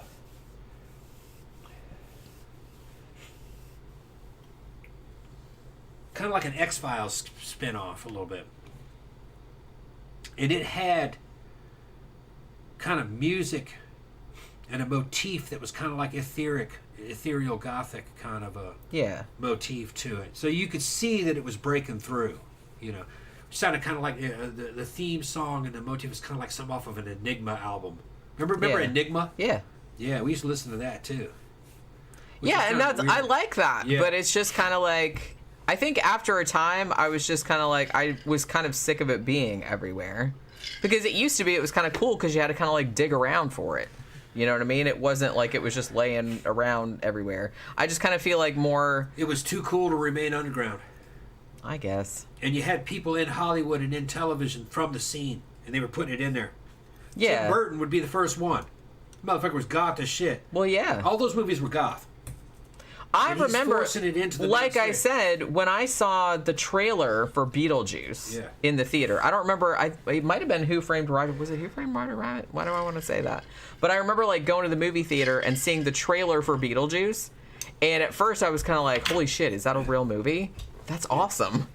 I had never seen like an actual goth girl like Lydia. Like I hadn't really seen that in a mainstream movie before. Like I'd seen like underground movies and stuff like that had goth characters, but you didn't see it in a movie like that, and I was just like, holy shit. Like I was fucking blown away. Little did I know, like a couple years after that, like everybody had to have a fucking goth character in a movie after that. Then I was like, okay, I'm sick of it now. You could stop. But yeah, like at the time that it happened, like in Beetlejuice, I thought that was super cool. I'm like, oh my god, that's so awesome. For us, it was the same thing, kind of like to see ourselves in these movies and in the mainstream was basically the same thing Italian mafiosi would feel when they would see them being in The Godfather and in the movies. So like, oh, we're in the big time now. We're famous.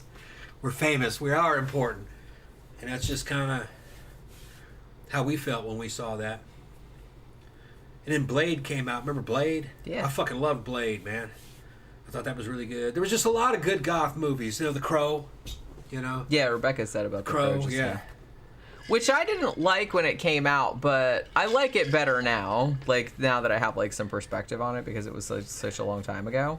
Because, like I said, I think a lot of stuff that I saw back then, that was kind of like made for a goth audience, I was mad at it. It was kind of watered down from our point of view. And it was kind of watered down too. Because like, well, the thing about it is like when something like The Crow came out or Beetlejuice or something like that, like, you know, people that would go see it that didn't know anything about the goth scene, they'd be like, woo, look how crazy this is. And we'd be like, yeah, that was like 10 years ago, man. Well, like, where the fuck have you been? But you know what I mean? It was that kind of thing. So I think that's maybe why I was mad at it, which I know is a very hipster thing. But, you know, it was just kind of like when everybody got all, like, when all the mall goths or whatever you want to call them, like, all got into Marilyn Manson, and I'm like, you know, Skinny Puppy would like a word from, like, fucking 15 years ago, but, you know what I mean? It's just kind of like, you know, and I get it. I get not everybody's into the same shit as me, and not everybody, like, knows about all this, like, obscure shit, and then when it hits the mainstream, suddenly everybody's into it, and I don't know, it just kind of, like, pissed me off that, you know, I'd been going to the castle for years and years, and then now suddenly you're going and you're standing in line outside, and then, like, some dumbass, like, fucking chicks would come up and stand in line and be like, we love Marilyn Manson, like, really loud, like they thought they were being really cool, and everyone's just looking at them like, what the fuck? Like, what the fuck is your problem? You know what I mean? It's like, nobody here likes Marilyn Manson for the exact same reason that I don't. But I can appreciate Marilyn Manson now, but I'm not a huge fan, but he does like have some good songs. I actually kind of like his cover versions more than his originals, but you know, at the time I was like, god damn it, motherfucker, like why did you do that? Why did you do that? You fucked it up.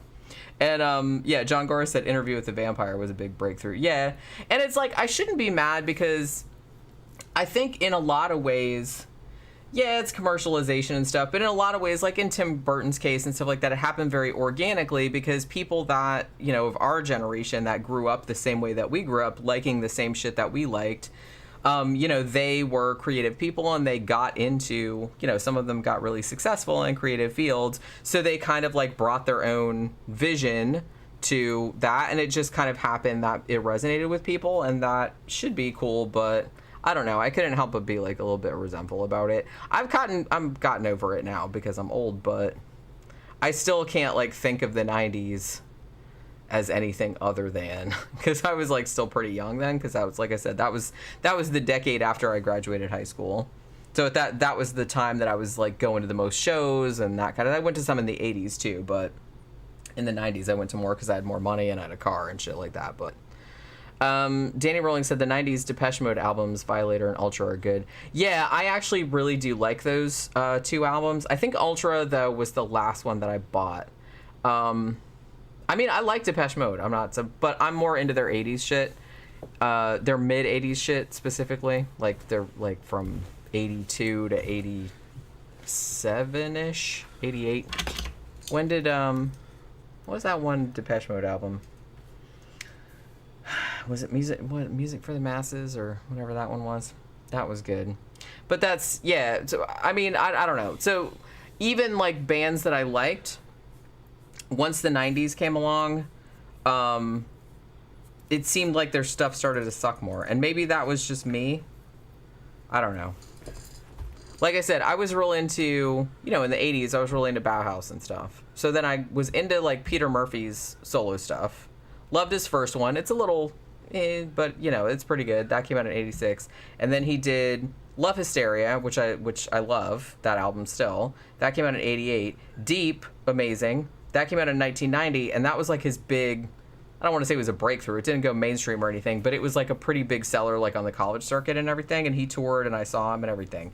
Now, after that, he did Cascade. I think that came out in 95. No, he did Holy Smoke before that. That was 92, which was pretty good. Cascade was actually really good. That came out in 95. But then after that, he did this one album where he was very clearly trying to be...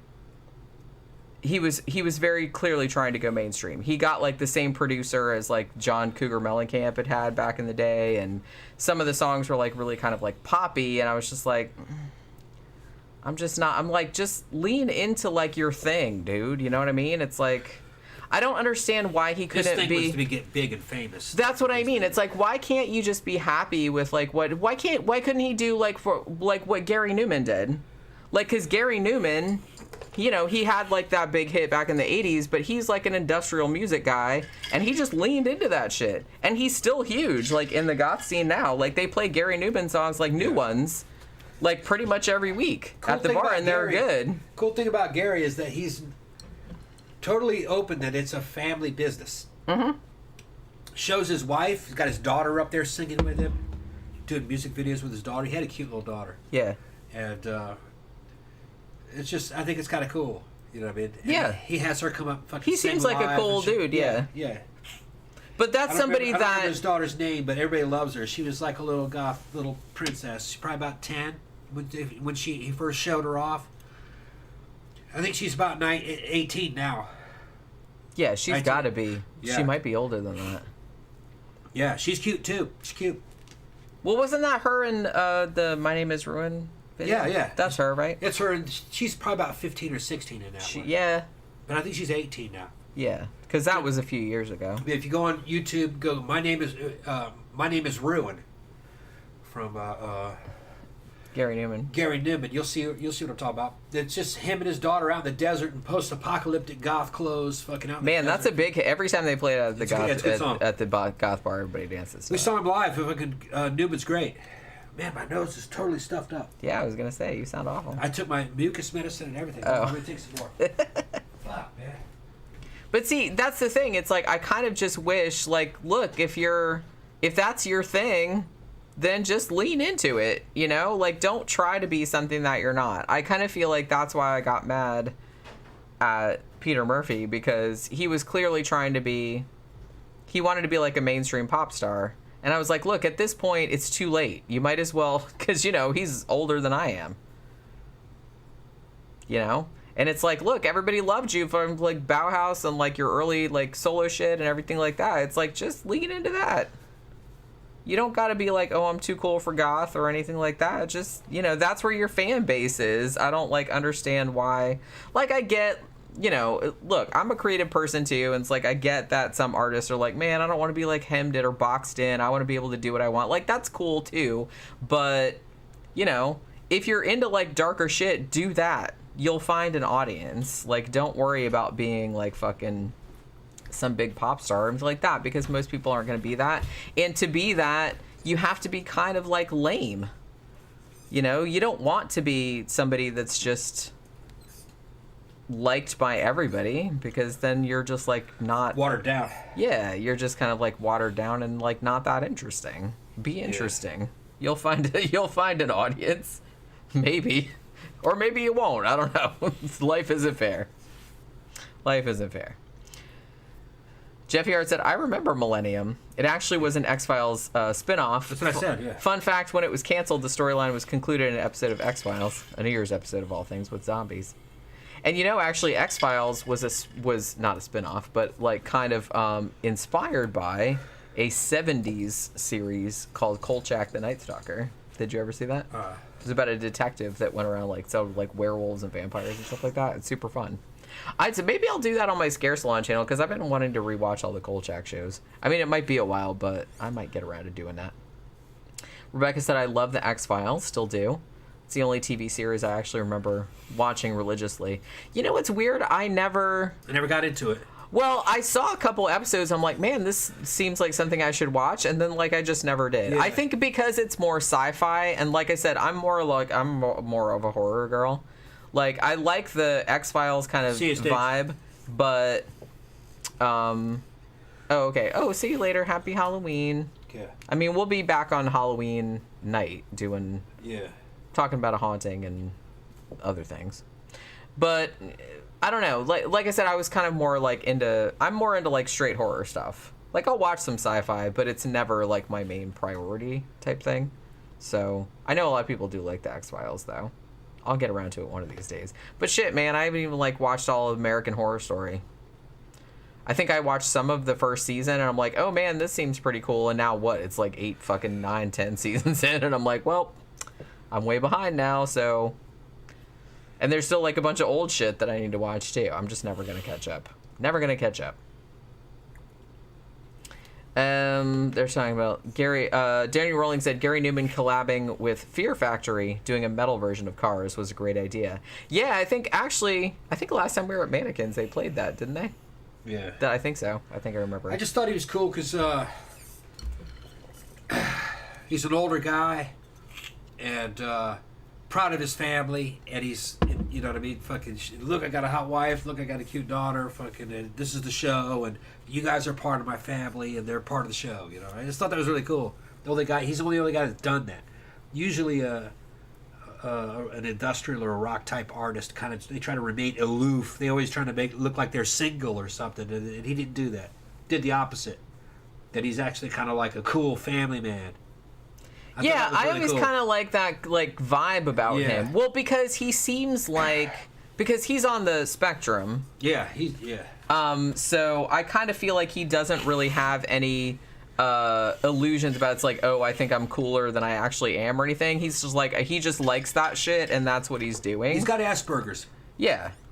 But he knows it. Yeah. Yeah. Plus, he's cool. Like, he flies planes and everything like that. Yeah. He's like, I read this really long piece about him like not too long ago, and he just like seems like a nice dude. He's a smart guy. Yeah, and so I just like that. I like that he's just himself. He's not trying to be anything that he's not. He must be well off because he's constantly posting videos in the same house over and over again. And I guess it's his house is fucking laid out. Is it? Yeah, it's a beautiful house. I wonder where most of his money comes from. I mean, I know that he sells like, thank you very much, Katie Perez. Cat and Pat here. Drinks are ready. All right. Yeah, I just filled one up. I mean, this is my third one, I think, but we're all right. My sinuses are totally fucking stuffed up just out of the blue. Just go. Oh man.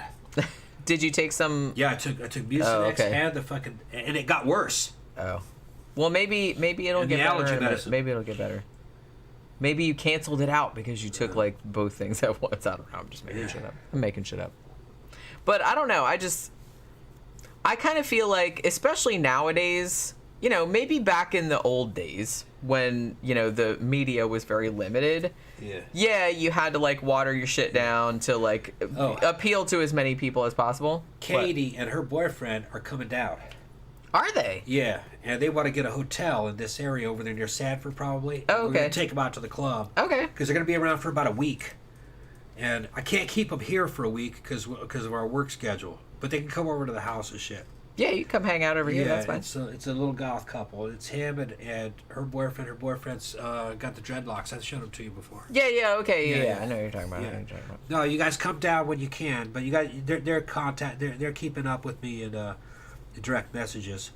But once we work it all out, then we'll have fun. Yeah, I'm kind of feeling... We'll take feeling... you to mannequins and shit. And you guys need to go to Universal when you're here. Okay. Yeah, I feel like that'd probably be the most fun thing. Try to find a good, like, weekly rate at some of these places here. And if you get it early, you'll get a better price for it. But I sent him 2 links to these travel hotels that actually are kind of like little apartments. And you might be able to, for like maybe $300, stay there for a week or something. Well, I don't know about $300 for 400 a week. maybe, 500. I don't know. I thought it was only like $300 a week. Dude, I stayed for 5 days in a Airbnb in St. Augustine, like in just like a bedroom and like a little fridge and stuff, and I think that was like $900 something. $900 was that much? I didn't realize it was that much. Yeah, and that was like for a little bitty tiny, like in a house, like in a big house, like where there was a bunch of other. I didn't realize you spent that much. Yeah. Oh shit. Yeah. Okay. I mean, that was most of the money I spent because most of the other shit I did was like low cost, but yeah, I think it was. She spent $900 to get away from me for a week. Ain't that some shit? Hey, it was a vacation. I hadn't had one in a long time. You wouldn't. She's got the male escorts showing up. Fucking. You wouldn't have liked any of the things that I did. No, I didn't like none of that shit. You don't like going to museums or nothing like that, No. or Alligator Farm or all the stuff that I did. I had a good time though. Yeah. No, I'd be. I don't. That's what I mean. I don't want to listen to you like whining for 5 days about how you didn't. How it's like this is so boring. Why are we just like looking? You know what I mean? So. I'm not being mean. He thinks I'm going there and like fucking hiring male escort. I'm like, dude, seriously. One dude is enough of a pain in the ass. Okay? That's all I'm gonna say. One dude is enough of a pain in the ass. I don't need an even bigger headache. Alright? So, that's all that is.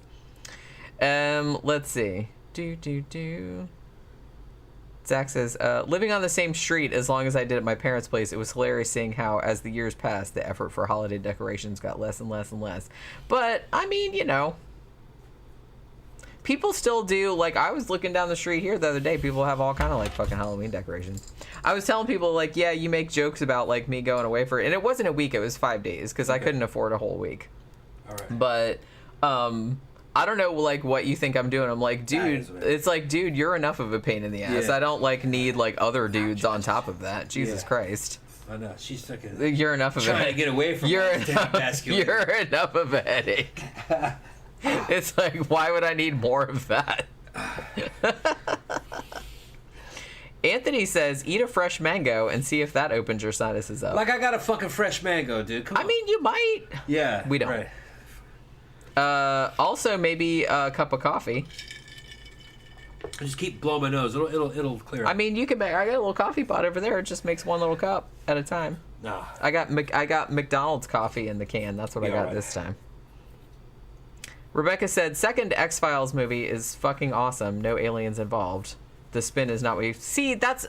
I don't know. I kind of feel like I need to get into it, but there's a lot of things that I need to get into that I'm really behind on. But I don't know. I feel like I'm just never going to have time. Yeah. But in a way, that's kind of good because there's so much cool shit out there that's like old shit, new shit, everything like that. And like cool new shit is coming out all the time too. And I was like, oh my God, I'll never catch up. Which in a way like stresses me out. But in a way, I'm like, well, maybe I shouldn't complain because it'd be better than being like, oh man, there's like nothing to watch. Because remember like back in the old days when we only had like, well, this is the old days when you only had like 4 or 5 channels, and then like later when you had maybe 40 channels, and even then people were like complaining. It's like, man, there's not shit on. You know what I mean? It was all corporate bullshit anyway, and advertising. But nowadays, it's like, holy crap, I'll never live long enough to watch all the cool shit that I want to watch. And it's like, and it's not even just like movies and shows and stuff, but it's books too. Like a lot of times I'll scroll through like books and shit. I'm like, oh man, that sounds good too. It's like, holy shit, I'll never have time to like read all these. I've been reading like one. I'm doing another Halloween anthology, even though they're all by the same author this time. Because last week I did one that was all different authors, which was called Literally Dead, which was actually excellent. Like all the stories in there were really good. This one is short stories, but it's all the same author, and it's called This Is Halloween. So I'm gonna put that up on Monday. Jeffy Art says fresh wasabi or horseradish does wonders for clogged sinuses. Oscar says silver shamrock. Yeah. Sorry, now that's stuck in everyone's head. No. Well, because that's what I called the show. 3 more days till Halloween. Make it stop. No, it's just stop it. Stop it. No, there's a, I think there's a shirt. I saw a t-shirt the other day, like an ad for it, that has him on it. That just says, stop it. And I was like, I kind of want that. Rebecca said, I have a 7-foot fence that is 360 degrees around my property, and so is pointless in decorating for Halloween. Honestly, we do the lazy decorating for Halloween. We just have, like, the little projector things. We have that for Christmas, too. Like, that's the it's because it looks good, and you don't have to do much. You know what I mean? We just have the one, it's like, we have a little ghost one and a little bat one. Like, I think the bats are purple and the ghosts are white. We just have like the 2 projectors, like on the garage door and on the regular door. What's the matter? Calling me. Oh. And then for Christmas we have, what's the Christmas one? Do we have Santa faces and like peppermint things or something? I don't remember what the Christmas ones are. Because the next door neighbors.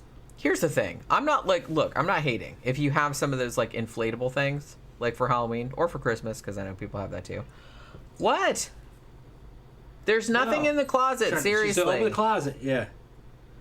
Every time I open the door, she like runs in there and she looks at me like, what the fuck? It's like, why do you think there's something in there? I don't get it. But yeah, so like next door they have like the inflatable things, and during the day, like while they're at work, obviously they turn them off. Like they don't have the inflatable shit on there, like the air. So you just look next door and then there's like a bunch of, it just looks like a pile of rags, like in the yard. It only looks good at night. So I'm just like, I don't know. I don't get that. Boy, she's calling me. Open the door for, well, don't like she wants to be brushed now. Oh. Well, you can go brush her if you want. No. Come here. Rebecca said, oh, the 90s late night porn phone sex commercials. I remember those, yeah. Yeah, I do too. Yeah. Was so cringe, especially when you're up watching TV with your dad. Yeah. Awkward. I never saw this one, but I saw it referenced on Mystery Science Theater, who are from Minnesota, by the way. And they said that there was one that was local to Minnesota that was a phone sex line that was specifically for water sports. And so it was called, what was it? 1-900 something PEE or something like that. So it had something to do with P. But there was like kind of a funny, I can't remember like what the actual like wording was. But so they thought it was so funny that they kept like making references to it like on the show like much later on. I never saw like a water sports one, but yeah, I don't know. It's just funny because before there was porn on the internet, you had to like, I can't imagine calling a 900 number and like having somebody like talk to you about whatever your fetish is, and then charge you $100, and then they charge you like $100. Yeah, because they'd be like, what was it, like the first 3 minutes was like $5, and then it's like, then in little bitty type at the bottom they'd say, oh, and by the way, and that was the whole thing, is they were supposed to like keep you on for as long as possible. And a lot of times that was like just women that were like living in some trailer somewhere, and they were just like working from home, so who knows what they look like or anything, and they're just like sitting there big old fat girls, babies fucking crying in the background. Right. Oh, my bacon's burning. Yeah. You know what I mean? 976 Evil. I got to do that movie one of these days too. All right, Jim. We've been on for a couple hours, and I don't know about you, but I'm getting kind of hungry. I'll make us some pork tenderloin. How's that sound? Okay. How long is that going to take? Not long. Oh, okay. I'm just asking. No, I'm just asking. I'll slice it thin and cook it. Okay. Maybe like a sandwich. Yeah, that's. Or would you like it with vegetables on the side? I mean, either way is good. Okay. Actually, even on a sandwich with vegetables on the side is fine too. Like Okay. you can even do both of those things. I can do it. Why not both? Why not both? I got a shit ton of pork tenderloin thawed. Anthony said, "Did you see Cleopatra in St. Augustine in the Leitner Museum? Stunning." I did not. I did go to the Leitner Museum though, and that place is amazing. I'm gonna have to go back there because I've been to St. Augustine lots of times, but I never, for whatever reason, I never went in the Leitner Museum. But I went this time, and man, I was like, why did I never fucking come to this place before? It's amazing. Oracle said, "I have next week off from work, first vacation I've had all year." Yeah, I mean, me going to St. Augustine, that was more than a year ago, and that was the first vacation I'd had in probably 8 or 9 years. So Rebecca said, "Had a cousin that racked up $4,000 phone bill in the mid-90s calling porn phone lines. He didn't realize he was calling as an Israeli phone number. Oh, shit. It was probably an old lady on the other end of the phone." That's what I mean. You don't know. It's just like a voice. Holy shit. Imagine that shit. I can't imagine. I mean, read the fine print, people. I mean, that's the thing. Like, people don't call those shit anymore. Do they have those anymore? Probably not. Why would they have those? No. Are you ready to like? Been ready. You sound like you're having some problems. Yeah, I'm having a lot of problems with my sinuses. Okay. So tomorrow night we are probably gonna go to a Halloween party. So Sunday We are gonna go. Yeah. We'll probably to it. Okay. Well, I'm just saying. Yeah. In case something, I don't know, something else might happen. But so, that reminds me that tonight we should probably watch something to talk about on matinee on Sunday. So there's probably like a Halloween movie. Man, see, that's awful late. It's not. By the time I get done cooking, it'll be fucking 9:30 probably. We'll see. pick something short. Okay. I have one in mind that's like from the 80s. All That's right. maybe like cheesy. All right. So hopefully you guys have a good day tomorrow. We will be back on Sunday, probably talking about a Halloween movie. And then Monday, we're going to do our haunting show, but also like a Halloween special at the same time. So it'll probably be kind of like a Sidetracks / haunting kind of thing. I'll hopefully be in costume. We'll see how it goes because I got to try the costume out tomorrow night. But yeah, thanks for hanging out with us this evening. And thanks for all your super chats. And we will see you guys again on Sunday evening. Good night.